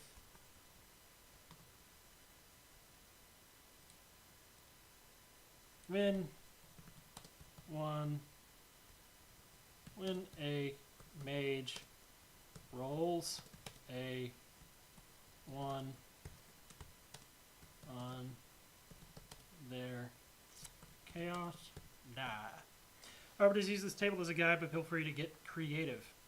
Rank 1, benign. It fizzles without harm, but basically the spell is wasted. You lose your action. It all goes to pot. So the magicka fizzles without harm or effect. Rank 2, unintended. May fail or instead act erratically, although no damage is dealt to the character. I'm going to put to the caster. To the caster. Rank 3, wasting. Deals half damage or effect to a random target and temporarily reduces one of the character's aspects by 1 step.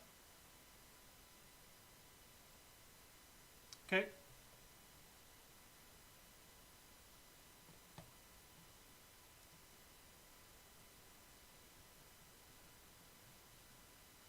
Lethal is rank 4.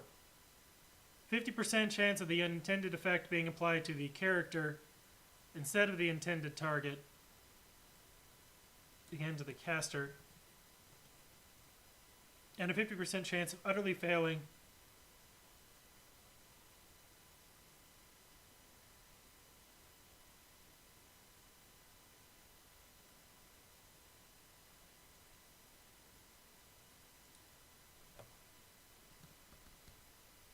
of the full intended effect being applied to the caster instead of the intended to targets.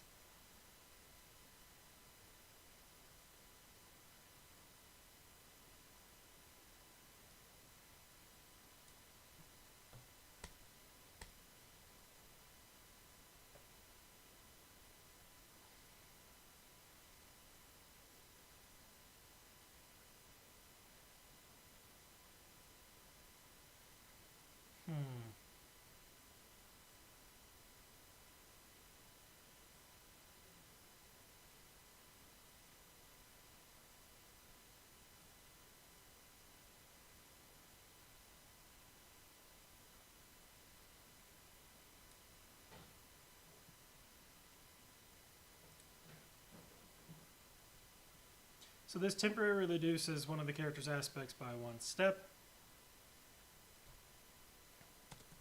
and has a 50% chance of the full intended effect being applied to the caster instead of the intended targets.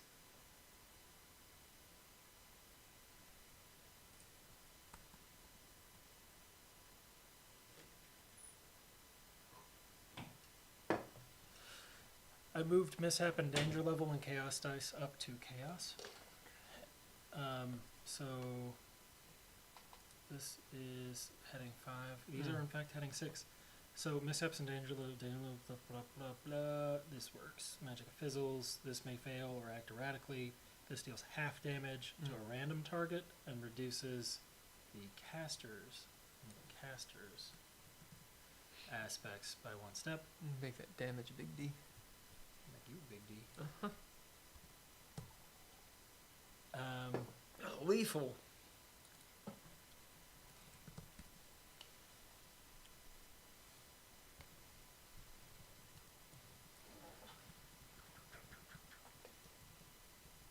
We've been capitalizing step.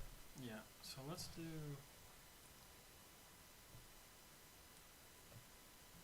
copy, paste. Paste it. So this temporarily reduces one of their aspects by 1 step and has a 50% chance of the full intended effect being applied to the caster instead of the intended target,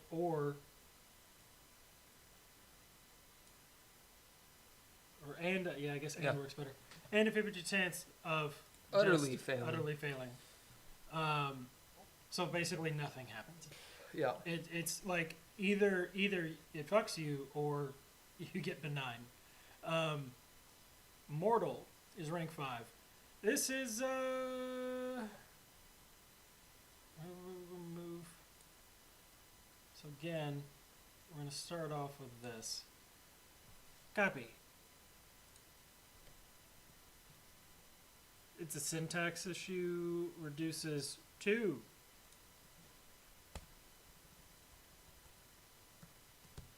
Of the caster's aspects by 1 step. and has a 50% chance of the full effect as though the caster had attained her highest roll. Had attained her highest roll possible, being applied to the caster instead of the intended targets. And is applied to the caster instead of intended targets. No, the full effect being applied. Has a 50% of the full effect Oh, being applied. okay. Yeah, you Maybe that should be a was correct. parenthetical and it'd be better. Um, As though. I mean, that might be fine. I was just thinking it'd be easier to read. You know, I wonder if when we get this published, I wonder if the publisher will come in and be like, hey, so we edited it. I mean, if you're paying $1,000, I would hope they do. yeah. So I kind of wonder how much we really need to worry while about parentheticals. Let's just keep it there. It works. Let's rock and roll. As though the caster had attained her highest possible. I like highest possible roll. Good.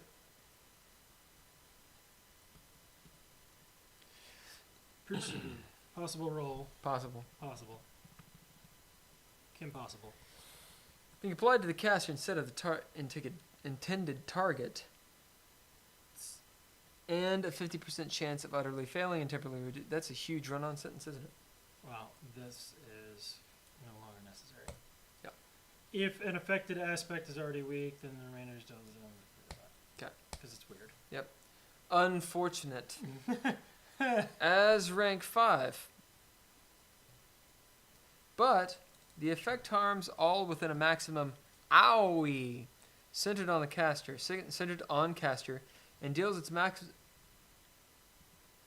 and deals its maximum effect Centered on Craster, please. on caster, please, and to the earth, and deals its maximum effect or how it was intended, whichever is greater, and temporarily reduces 2 of the caster's aspects, characters. Jesus, now I'm doing what you do. Will wrote this, and he hates players. He wants them to die. Truth. Let me get that possessive. I did it before. It's By your turn. 1. If an affected aspect is already weak, we can delete that shit, yeah? Oh, yeah. I'm seeing what I want to see now. I'm pulling a Ben. You're like the Michelangelo of sentence clauses. Rank 6 plus. Is that good? Is that a good thing? Yeah, I think so. Okay. You see it in the mold of the sentence. Mm. Cataclysmic. Get creative. The character, the caster, most likely needs to burn breath. Burn your breath, son. Unless she has stock In the gods. in the gods. Have you invested stock? You have stock? You have stock with us? It's big COVID time, son. The gods be bankrupt. No? Stop being political. Let's read Unfortunate. The gods are not political. Under the gods are they're always Vote politicking. Zeus. Okay. Chaos die. Is this 4? 5. No, it's good. Don't you tell me. It's a 6. You're right. We need to finish Unfortunate because I feel like it's weird. Well, it's because it summarizes it. As rank 5. So but does the all of effect rank 5. harms all. Okay, so we don't need this then because it's as rank 5. Right. As rank 5, but the effect harms all within a max. So we probably need to. I'll go back and do this. I was trying not to, but I got broken.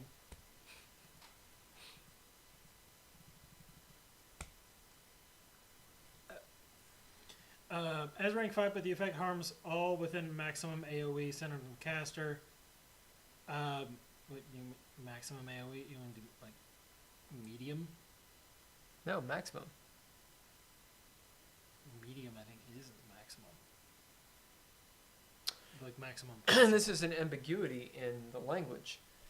The maximum AoE is whatever is the maximum For the caster? for the caster. Because it's their spell exploding. Right. So that needs to be said though. Say it. Yeah, That- you're right. that is That my is point. ambiguous. That ambiguous. is my point. We either need to make it static, or if it's based off of their maximum. Yeah, it's based on their maximum. Then, Question: do you need any water or anything? I would love some water. Coffee. You want any coffee? No, thank you. It's all within the maximum AOE that the caster can affect, centered on the caster.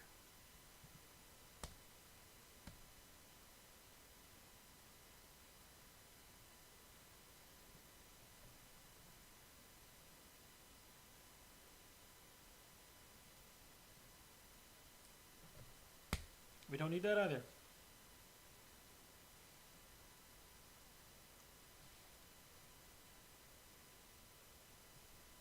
Yeah, it was a terrible run-on sentence, but it's fist. It's fist now.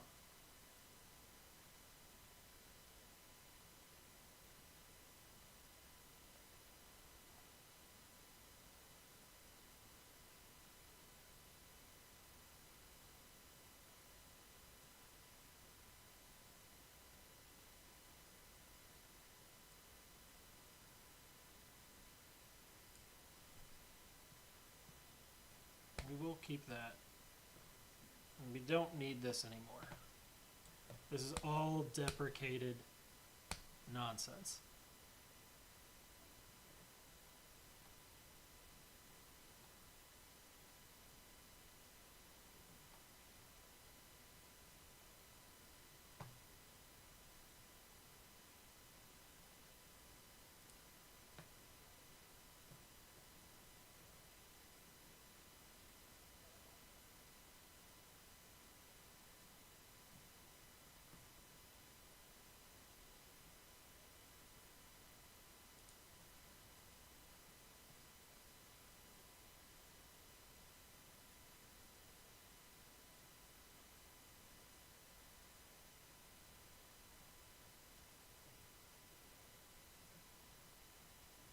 Okay, so that's written there, so that's fine.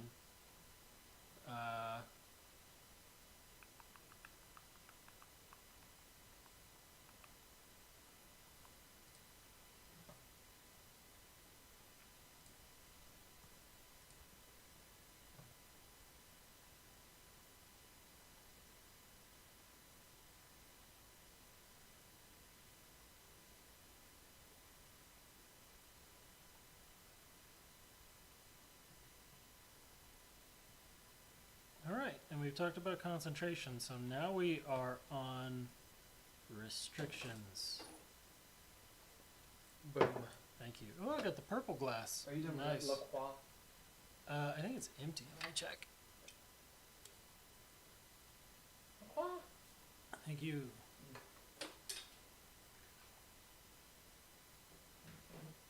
Okay. Now we're going to talk about range increments for a little bit, I feel like.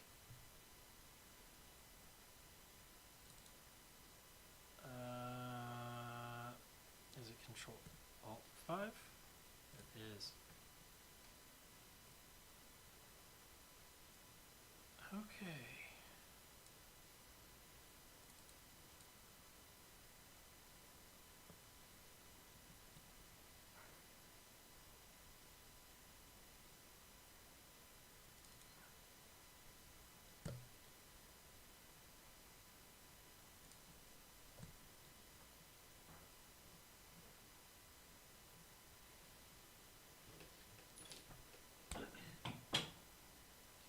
Okay.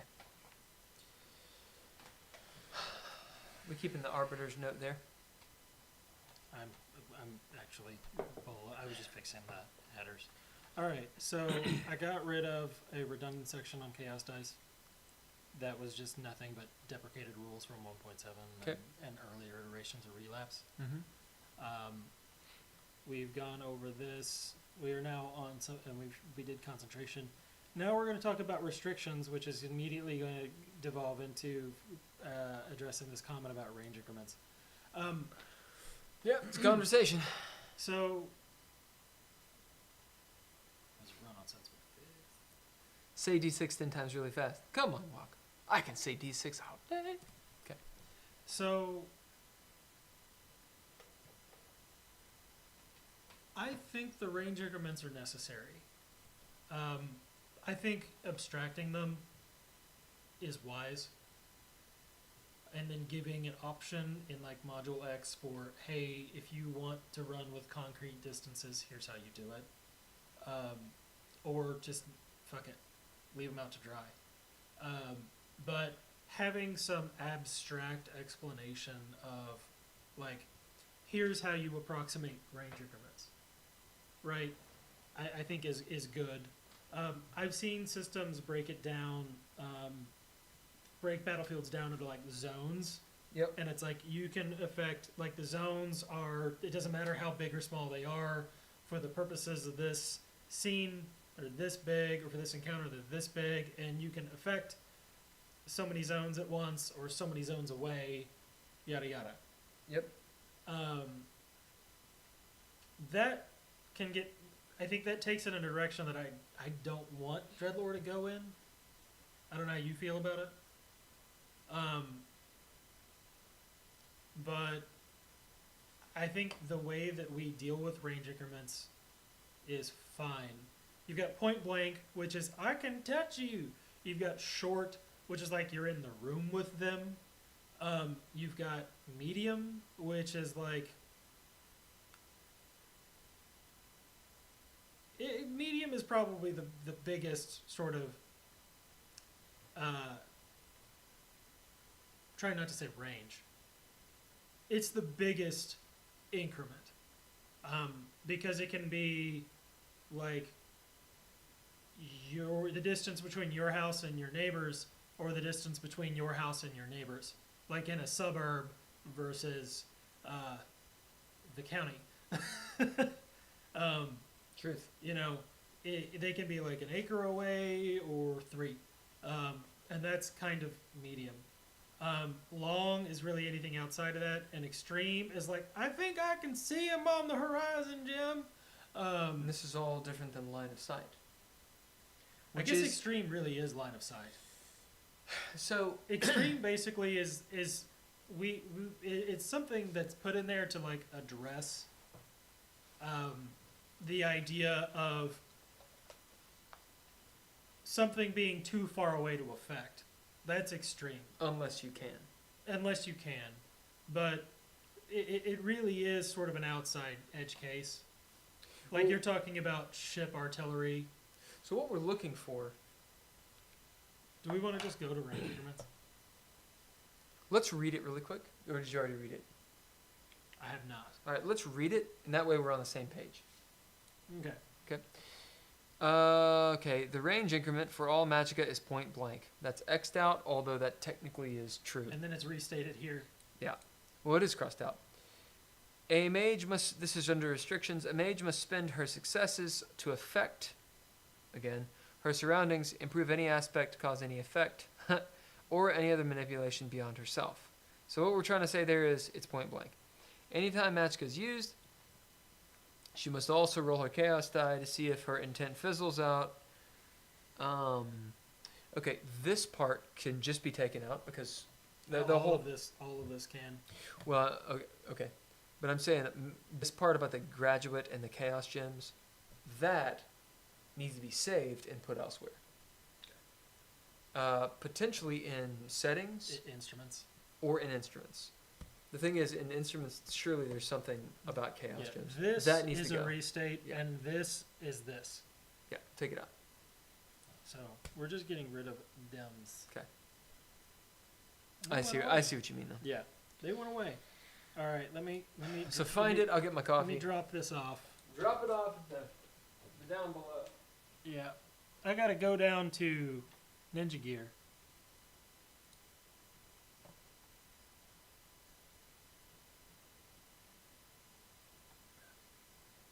Hand me down to the bear that did it. Girl, I'm green and the girl I better take me home, motherfucker.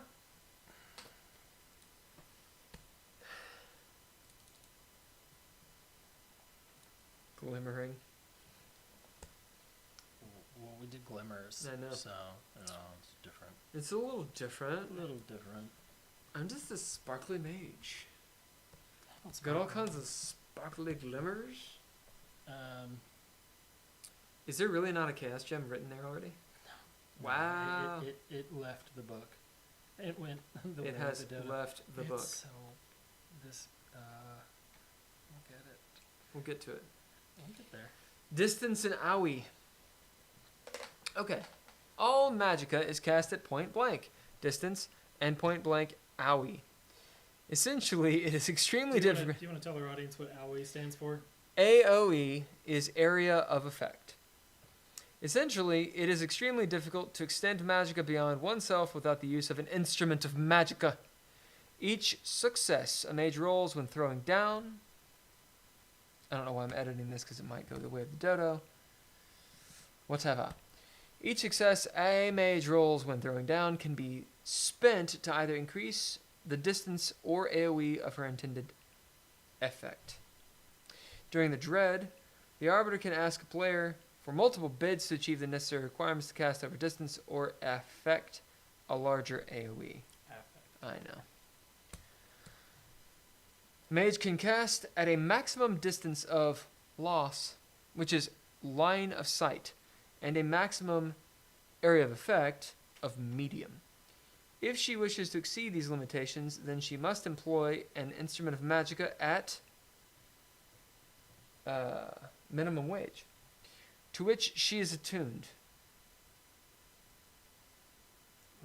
Attune should probably be a mechanic. That should be a mechanic. So let's bracket that. Actually, it technically is not. When you attune to an item, you gain the trait you are attuned. That was the rule at one point. That's why it's there. Now, should that change? We've been running it like it's a mechanic. It is an activity that you complete. It is a mechanic that you employ to gain full use of the item. Basically, once you attune to an item, you get to use the item's traits. So attuning is a thing that a player does, which would make it a mechanic. I like it. It's way cleaner. Yeah. Then I'm attuned. I spend attuned. Although you can... yeah. We've never actually played it with that way. Like, I'm none of not the players- surprised. None of the players. Is attuned ever addressed mechanically? Maybe. Yeah, I don't think it is. Then again, I forget It may be something in Ninja Gear. many a great thing. It should be in the beginning of the book, though, shouldn't it? I would put Ninja Gear. Well, it needs to be in Ninja Gear for sure, but it needs to be addressed in where the mechanics are. The mechanics are. Regardless, is this a character type addressed anywhere else? Okay. Okay. Are these mechanics? There we go. Okay, so the main idea here is fine. The mechanics of this is fine, or are fine. The problem is how we're actually saying it. Because, again, into distances. Are distances some... Okay, we both know what we're talking about. We need a point of reference to give the players and the Arbiter to play with. Whether we do that by saying, here are these 6 or 7 range increments, or whether we say it in a more narrative way, I don't think matters. Because I think what we're attempting to do with the range increments is be narrative. The question is, do we need it? Like, does it break down somewhere? Houses of Magicka and manipulation directly affect range increments. Manipulation doesn't. It doesn't? No. Whatever. I don't believe I wrote it as such. It may not. No, they do not. You are correct. Manipulation does not. Houses do. Houses do. So, houses directly affect it. The range increments and distances are actually explained in the next module. Module 8, combat. They're actually explained here, or were. Are they gone? No, they should still be there. Is there just not a heading? Combat in the montage, that should probably go away. Yeah, they shouldn't really. Well, it doesn't need to go away. It just needs to be succinct in saying it's a montage. So, Why is this here? dude. Oh, because it's wait. Yeah, I have no idea why that's there. It's superfluous. It Yeah. can go away. Probably because we were writing and we're like, I don't really know where this is because we haven't figured out where the modules are and all that stuff. Where are range increments? They are there. I know I saw them, but it's not under that. Just type in range. Orange. Orange, good. There's 74. Okay. Do medium. Yeah. That's 27. Okay, that's much better. Do it in brackets. Your mage's staff, it's medium sized, okay?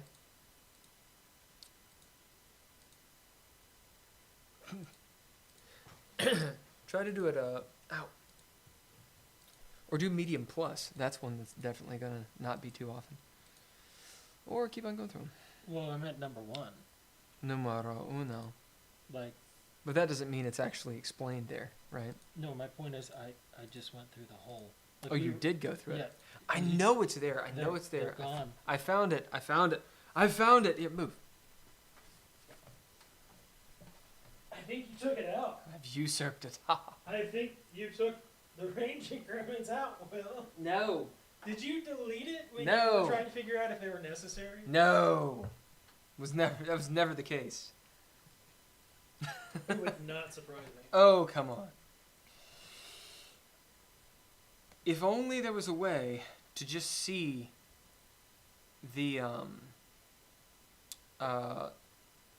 current comments. I do not know actually how to do that with the Googs. I know how to do former comments, but not current ones. Okay, let me do this. This is going to take a second. Closing that guy. Is there not a way? Explore. Get smarter documents. Search your docs and the web. I don't want to do that. I want to see my fucking comments. I know. I found it. I found it one time. I don't know where it is. Oh, we need a quote for Ninja Gear. So if you guys have a good quote, let us know. Let's see. How about increment? Nope. I typed range increment and it said there was nothing. I know. But I found it. I tell you it happened. Plus. Oh, it's only mentioned twice there. I made a comment about it. Because I was like, oh shit, it's gone. And it wasn't gone, goddammit. I know you don't believe it. But it's there.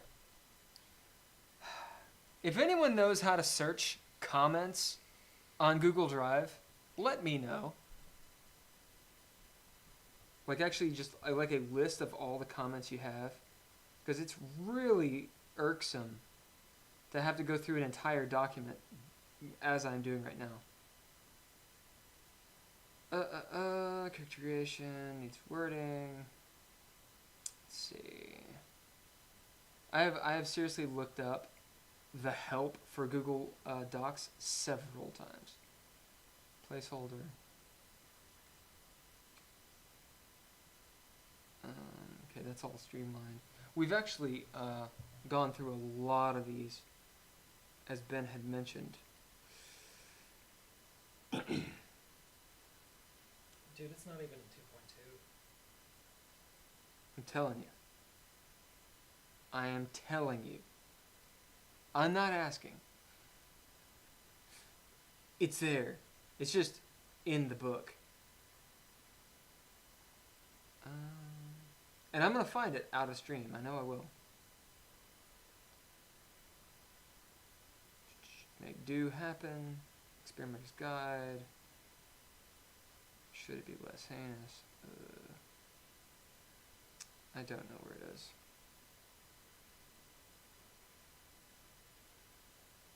So Ben, tell everyone about, your day. Or actually, we can talk a little bit about the upcoming potential Kickstarter. Are we using range increments or more narrative examples? This is the first time that I mentioned it. Feel the soil, close distance. Okay. I'm going to do look here. Okay. Boop. Close It's not distance. a book. It's gone. It's been gone for a while, Will. You've been gone. Like, it's gone. You're gone. So gone. Don't you tell me I'm gone. As the wind doth go. As the wind doffs its clothes.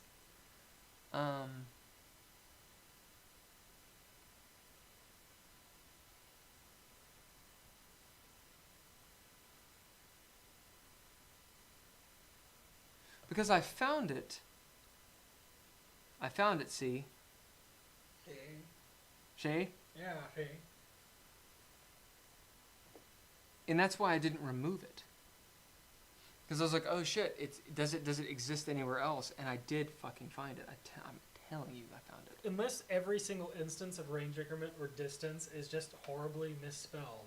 I don't know. It was something like it was written a certain way, and I couldn't find it. I know you don't believe it. I have version 2.2 on my You don't phone, believe it. and it's not in there. You don't believe me. I don't. I know you don't believe me. I'm sorry to say it. I'll find it. It's somewhere. Are you just like really, really hoping that it's not gone? No, I found it like the 3 game sessions. You can go back and you didn't watch the GameTalk? The 4 hours that I was on GameTalk? I'm serious.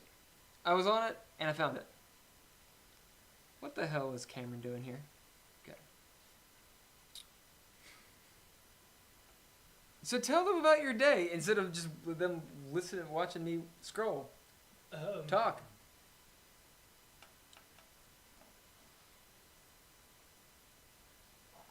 I haven't seen Borat 2 yet, but I'm looking forward to it. What? Nothing. You don't like it? You think he's stupid? I don't think he's stupid. I think he's actually pretty smart. No, I'm not talking about Sacha Baron Cohen. I mean the character Borat. I mean, it's funny. But I also didn't like Anchorman. Well, I was curious to know the grounds on which you sigh about it. It is the kind of humor that I'm not terribly impressed by. Right. I'm not above it. I think dude's got some balls with what he does. But it reminds me of Jackass in a lot of ways, which I also didn't like Jackass. Gotcha. I think the difference lies in what his motives and reasons behind doing it are. You know?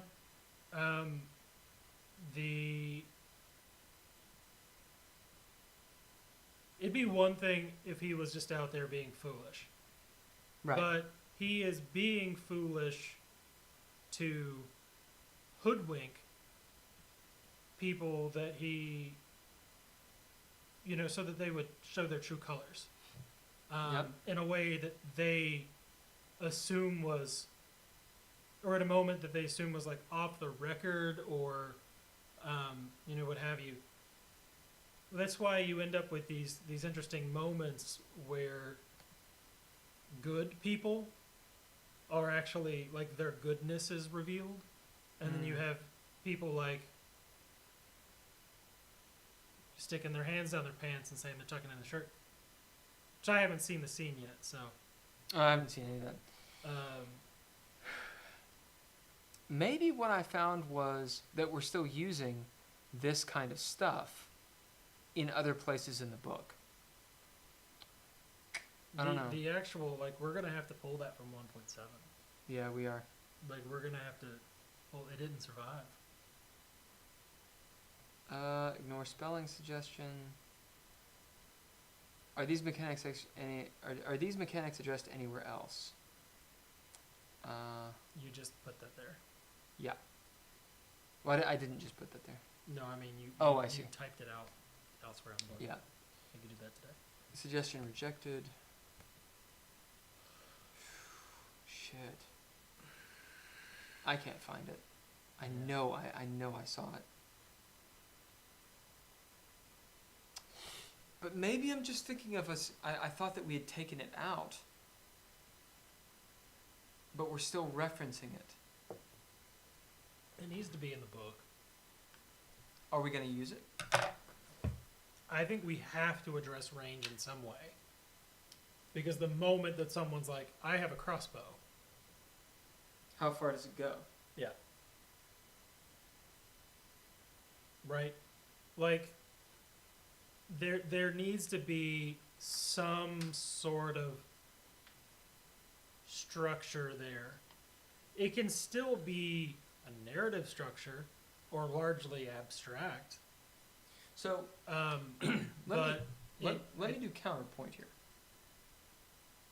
Because the argument was, when you have range things, okay, of course things have a range, of course. This may have been a conversation you had with someone like Jeff. Because you have never talked to me about getting rid of range increments before. Oh, okay. Well, I may have just talked to myself and thought it was you. Because I'm crazy. Let's say that you have to address time and space because that's where we exist, right? Yeah. Like you have a crossbow. So, how far does the crossbow go? At the same time, a counterpoint to this would be, why does the game have to define how far a crossbow goes? Why can't you just know how far it goes? Or why can't you have the arbiter elect how far it goes? For example, you know a bunch about guns, and there are guns in DreadLore. Now, firearms work differently in DreadLore. That is a creative way of saying they work how we want it to work, or they work how they should work in the situation. But our point of reference is firearms in reality. Well, Ben, knows a ton about firearms. The average person may not know anything about firearms. So when they say, okay, what I've seen in movie is going to happen. I've got my gun. Can I see the guy? Yeah, he's on that mountaintop over there. Cool, I shoot him with my handgun. Well, Ben will know that's... Make the face that Ben just made. That's not going to happen. Yeah. However, Will, the player, might be like, well, why?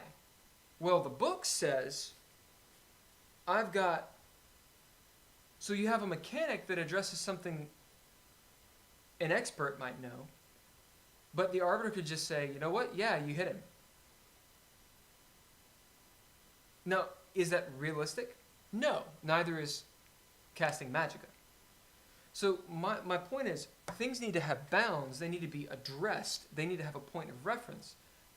But you don't necessarily have to say, okay, well, a medium distance works this far. Because it's always going to be relative to what you're doing, whether you're in a ship, everything changes now.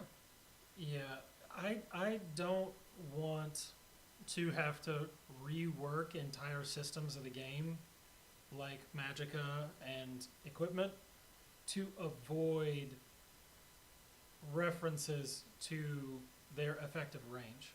Well, agreed. So- but so- that's 'cause what another argument. Though. What I'm hearing from you is, let's just not address it.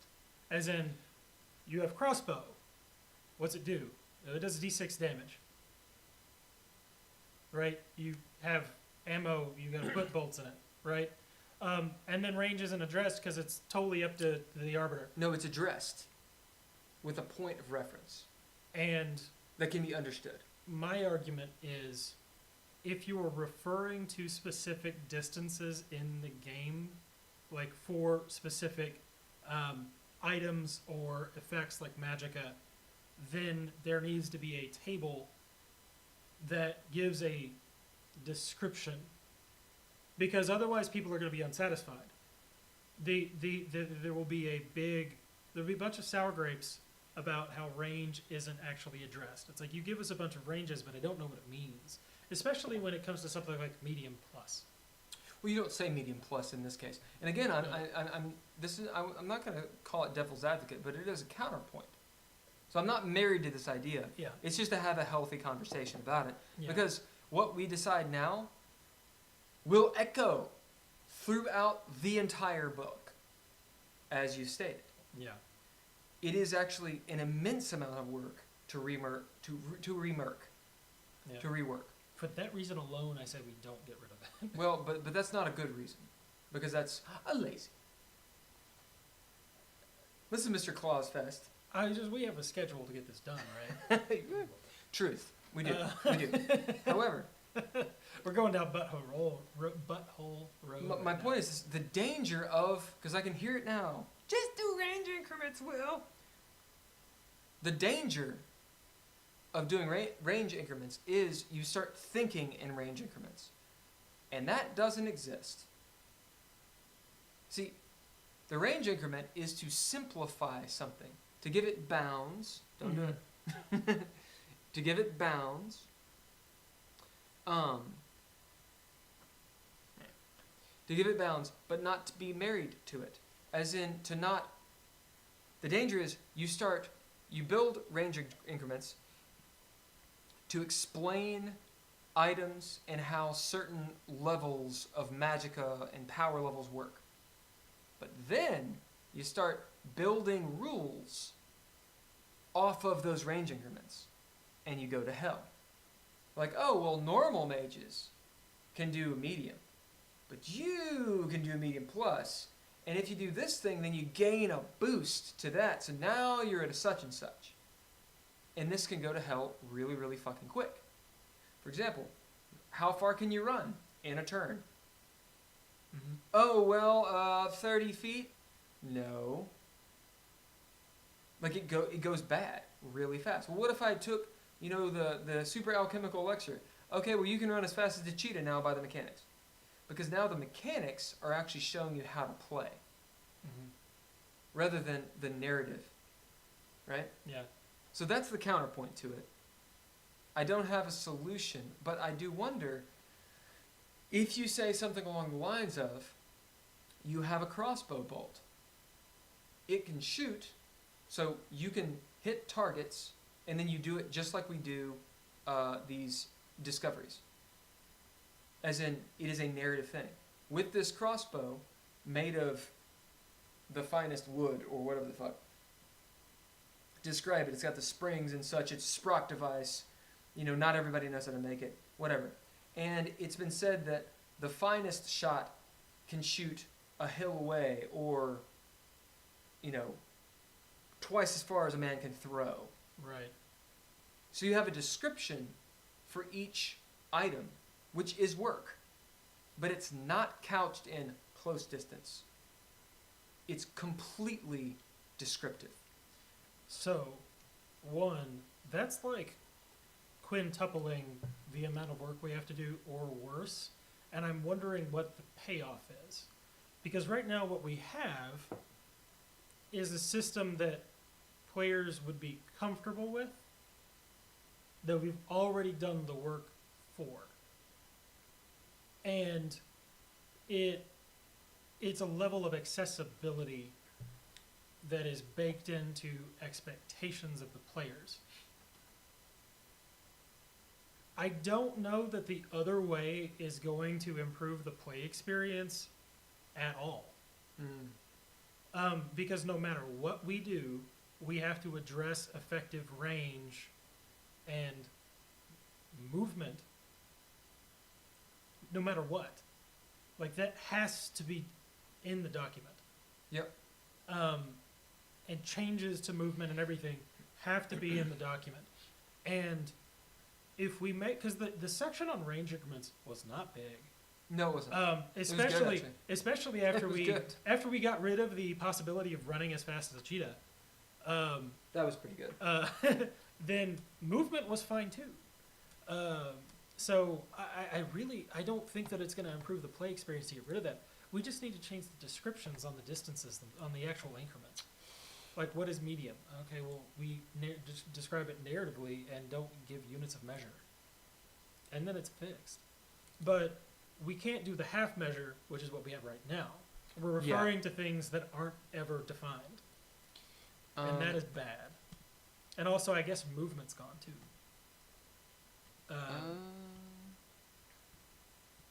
Let's see. Range increments, 202. 202. 202, range increments. Bam! Yep. So it's in 1.5. Boop. Take the header and everything. Nope. And we're going to have to re-edit it anyway. I'm also not 100% sure. Where do you want to put it?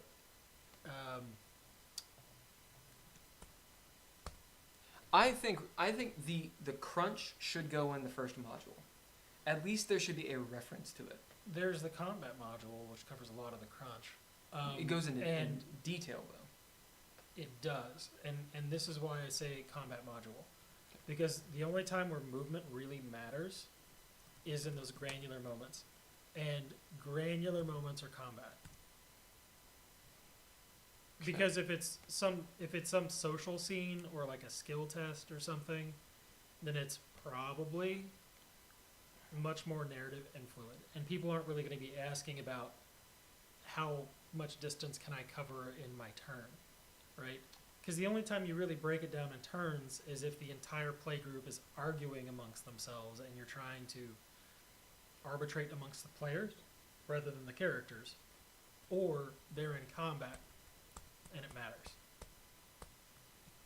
Okay. All right, well, this is here. Range increments. What do you think? 5? It's probably 4, shouldn't it? Yeah. Okay, and let's just make this big old text. Let's make it a big old text. Let's I don't know. What?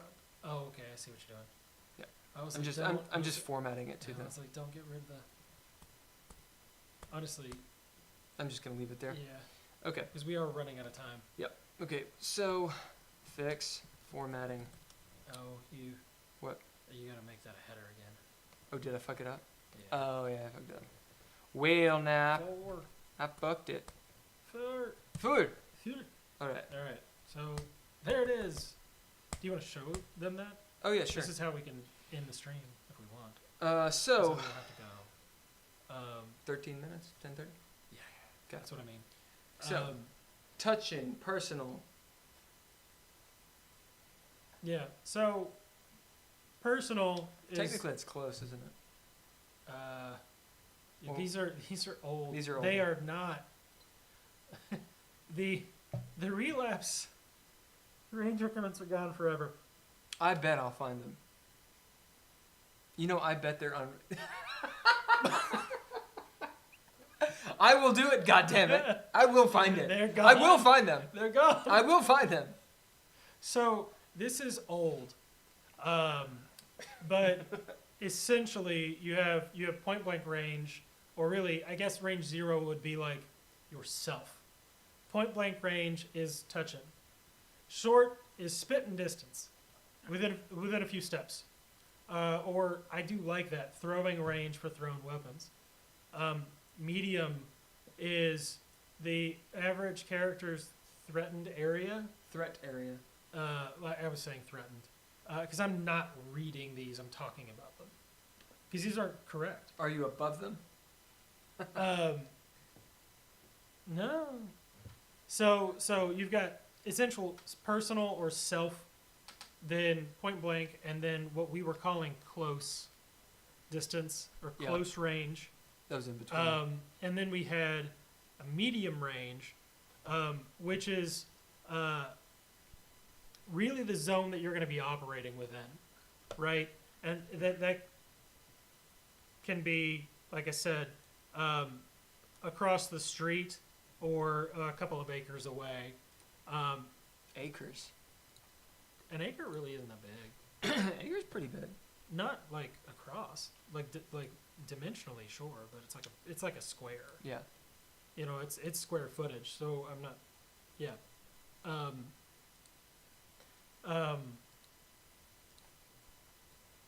Medium. Long. They're technically medium plus. Yeah, I guess it does occupy a larger space in people's minds, though, when you say acre. Well, I'm always surprised by someone's like, yeah, I live on half acre, and I'm like, God damn, this place is huge. Whatever. Yeah. So Long as a javelin. medium is like across the street, and then medium plus is a little longer than that. Long, the way that we had really defined it comfortably before, I don't know you could throw javelin along. Long distance was like rifle distance. That's like 100 meters or so. Well, this is because it doesn't account for medium plus here. Because originally, medium plus would have been Yeah. javelin range. Well, I'm not talking about this. Yeah. I'm talking, again, I'm not talking about these. I'm talking about relapse distances. Because you've got self, point blank, close, and self we don't even really talk about, so I'm not worried about it. You have point blank, close, medium, medium plus. Long range is like shooting distance, right, for like a rifle. It's realistically 100 meters or so, which is not how we can define it, but it's what we were using, I think, at one point. After long range, you essentially have extreme. And then line of sight isn't, and like I said, extreme is a catch-all for anything outside of long range. And then line of sight really isn't a range. It's can you see them or not? Yeah. And It's that just- has more to do with, is there something obscuring your vision of them, like a wall or a bank of fog, or a pipe? It's just that when you say that something's line of sight, like he said, it's not a range increment. It's a situation. Do you have line of sight of them? Right. And Can if you see them, or are they behind something? and if your power extends to line of sight, that means it has a pretty far range. Yeah. Depending on, I mean, like if you only, for instance, if you can only see out to here, that's what your power has. Yeah. Right. Yeah. The other case that line of sight would be used is, you know, it's medium you can use it within medium plus distance, but you have to have line of sight with the target. You have to be able to see them, Right. right? And if they're right next to you, but you're in a blackout room and can't see them, then you can't use it. Right. It is a condition, more or less. Yeah. Or maybe it's not so much that you have to have line of sight with them, but they have to have line of sight with you because you're doing some funky dance and that matters. Wonder if it's gonna. My computer is dying trying to open this this document. Yep, he's giving me the beach ball. Megan was saying, oh, I shouldn't have done that. Should not have done that. That was bad to do, Ben. I didn't actually do anything. Oh, LibreOffice, you slut. Okay, we're not gonna be able to open it. I'm using a MacBook Air, guys. It's just not gonna work. Touch is within touch, closes to 3 feet, medium to 6 feet long. Yeah, we are trying, that's good. We're just trying to avoid units of measure. Yeah. I do like what Will's pushing for here, where we don't use concrete distances. We use narrative descriptions, or really, I think we're just equivocating. But Yeah. we don't want to hem people. We don't want to hem in our arbiters into like the rules lawyering trap of no. It says I can shoot my gun 100 meters. Well, you get into the Dungeons and Dragons problem, okay? Of, all right, how far away is the bad guy? Well, 35 feet. All right, well, I can't do anything this round. Because all I have to do is go up and hit him. And I can only move 30 feet and hit. So I get 30 feet and I wait till my next fucking turn. Because that's how D&D's made, and that's fine in D&D because in reality, it's a board game that you kind of roleplay. Like, I like D&D. I'll play the hell out of it. I'll run the hell out of it. But that's what it is. Well, that's why they call one of their 3 pillars of gameplay, of adventure, social interaction, instead of role play or storytelling. Right. It's like, I don't know, you have to talk to people. Like, clearly that's not a priority. Right. Like, no, you have to have conversations with fake people. Whereas, we pull from White Wolf a lot, specifically Vampire the Masquerade and Requiem. The way they do range increments is pretty fucking good. Now, their combat sucks dick, but their range increments are good. This idea of this is how far you can do things. Mm-hmm. Now, it's typically, from what I remember anyway, Megan can correct me on this because I think she knows a lot more about the system. I haven't read it in a long fucking time. But the way that combat goes, if you're around someone, it's this idea of, do you have to be right next to them and touching them? Or can you do it from a distance? Use cases. Do you have to see them? Do they have to hear you? Do you have to hear them? Those kind of conditions are often met. And it's that idea of, okay, well, they're down the street. I yell at them a command word to dominate them. Okay, well, they can't hear you because of the noise. It doesn't work. That would be the ST. And in that regard, it's pretty good what they do. Yeah. And that's really what I'm talking about. Mm. You have a gun. It's like, well, honestly, when are you going to be using it? When you can use it. And then it's seriously just, you can use it or you can't. Okay, I pull out my gun. Okay, the arbiter says, you're out of range. You have use of this gun. You know how to use it. You know they're out of range. Okay, well, I'm going to move up till a medium distance. Never happens. What does happen is, I move up until I can hit them. Okay, you do. And this is my point. With range increments, when it was in the book, and in all of its glory, very rarely used. The only time it was used was when I put the shit on someone and was like, okay, you're at a long distance and you got to spend your successes to get to the right distance to be able to use your magic. Yeah. Or, how far away are they, Will? They're at a medium distance. How far is that? Okay, well, it's about from here to the road. And there's a point where I was like, why don't I just say it's about from here to the road? Yeah. Because I'm doing that anyway. Oh, well, it says I can do a medium plus. What does that mean? Did you read the description? Yeah. No, they didn't. But yeah. It's like it does it need to be in the book? Maybe. Maybe it's just our play group. Yeah. I think that's a play group thing, and I think that the running in a narrative style and being comfortable saying, oh, they're like from here to the road, or yeah, it's like 20 feet, and it's like, oh, so is that within close range? Can I throw this thing at them? Yeah, you can. But you'll take a -1 or whatever. Right, but it allows, so I'm not saying that arbiters or DMs or anybody would be vengeful or unscrupulous, No, because that never it happens. doesn't. But it does go both ways.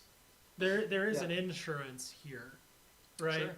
Of how far away are they? Oh, well, they're in the same room as you. Okay, cool. Well, my legs work, so I should be able to go and hit them, right, on my turn? Yeah? Cool.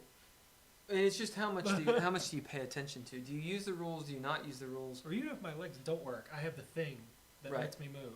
Right. Like I have a wheelchair or that like A hovering. weird scooter thing that Harrison Ford used when he hurt his leg on Star Wars set. Yep. So I guess I'm not trying to be ableist. it makes it makes me go back and forth. I think that being able to reference a chart like this is good, but there's a danger. The danger level is high, so to speak, of everything being nested within it, and then it becomes very mechanical. It depends on how we present it. If it's a minor caveat here in combat, and we can introduce it, we prefer describing things in a narrative style and not outright referring to distance between objects or people with these range increments unless there's a rules check. But this is here for ease of reference or for your ease of mind, something like that. But Yeah. and we just give our opinion on it. But I think from a comfort standpoint and an accessibility standpoint, this is needed. And honestly, if the playgroup wants to base everything off of these examples, however soft or concrete they are, if they want to use these instead of the narrative, then let them have their fun. They're playing DreadLore, so that's a win. Let me give a use case real quick. I don't want to have the last word, but real quick. Let's say you're on a pirate ship, an airship, because it's DreadLore. And so you have an airship battle, vehicular battle, okay? So how far are these airships away from each other? They could be right up on each other, but that's really, really, really dangerous. Now, it's higher fantasy, so sure, maybe they are right up on each other, gangplank style. But more often than not, you're going to start firing at each other from really far away. How far away? Well, you can see them. You're within shooting range. Okay, well, where's the chart for that? Is that a medium distance? Oh, well, then I shoot them with my gun. Well, no. They're shooting cannons, see? And those cannons have, let's call it, long range. Oh, okay, cool. I'll pull out my English longbow. Well, shit. Okay, so we need a whole different system for vehicles. I mean, and in fact, in fact, D20 systems do have different systems for vehicles because speed and distance work differently. I don't think that we need that. And Because you're on check it out. the deck. Yeah, check it out. This is stabbing. The check there is and use cases are fine. Like they need to hear you. Yep. It doesn't matter how far away they are, they need to hear you. That kind of thing. Like those work. I think those are in the book and they're fine. Airship to airship combat is okay, well, do you know anything about siege weaponry or weapon emplacements on airships? No. Then you don't know what the effective range is. Start shooting when you think it's right. Go, right? Or, if you're more lenient, you tell them you're in range for weapons fire. Go ahead and start shooting with the ballistas or what have you, and you roll it. You just tell them when it is. And if it's long or long plus or whatever you want to make up to make that work, it's fine. But at that point, you exercise that narrative control as an arbiter. The other thing with DreadLore is it is still what I would consider a largely like medieval fantasy setting. There is something akin to gunpowder, and you do have magic, or magicka, but the effective ranges of these gun emplacements on these airships aren't great. And even still with the longbow, it's like, oh, well, I pull out my longbow and shoot it. It's like, well, your airships are moving really quickly, so the arrow's not going to be accurate. It's not big enough. It doesn't have enough heft. My point is, why not do that for everything. If it works in that scenario and perfectly well, why not use it for a gun? Or I have like for instance, Derek once was like, I have long swords. Can I have great swords? And I'm like, yes, you can have a great sword. So it's double-edged and huge and fantasy style. Cool. I carry a bunch of them and I throw them. I think it's because.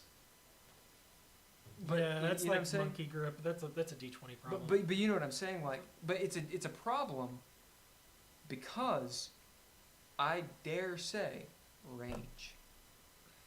I actually do think it's a problem. well, so We need that, to think on it. So that comes down to thrown weapon properties and feats and things that existed in 3.5.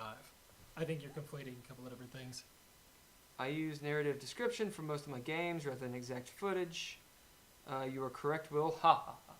Line of sight is generally a basic requirement. I was talking about White Wolf. Yeah, just impose penalties if they seem out of range, but make it up to the arbiter.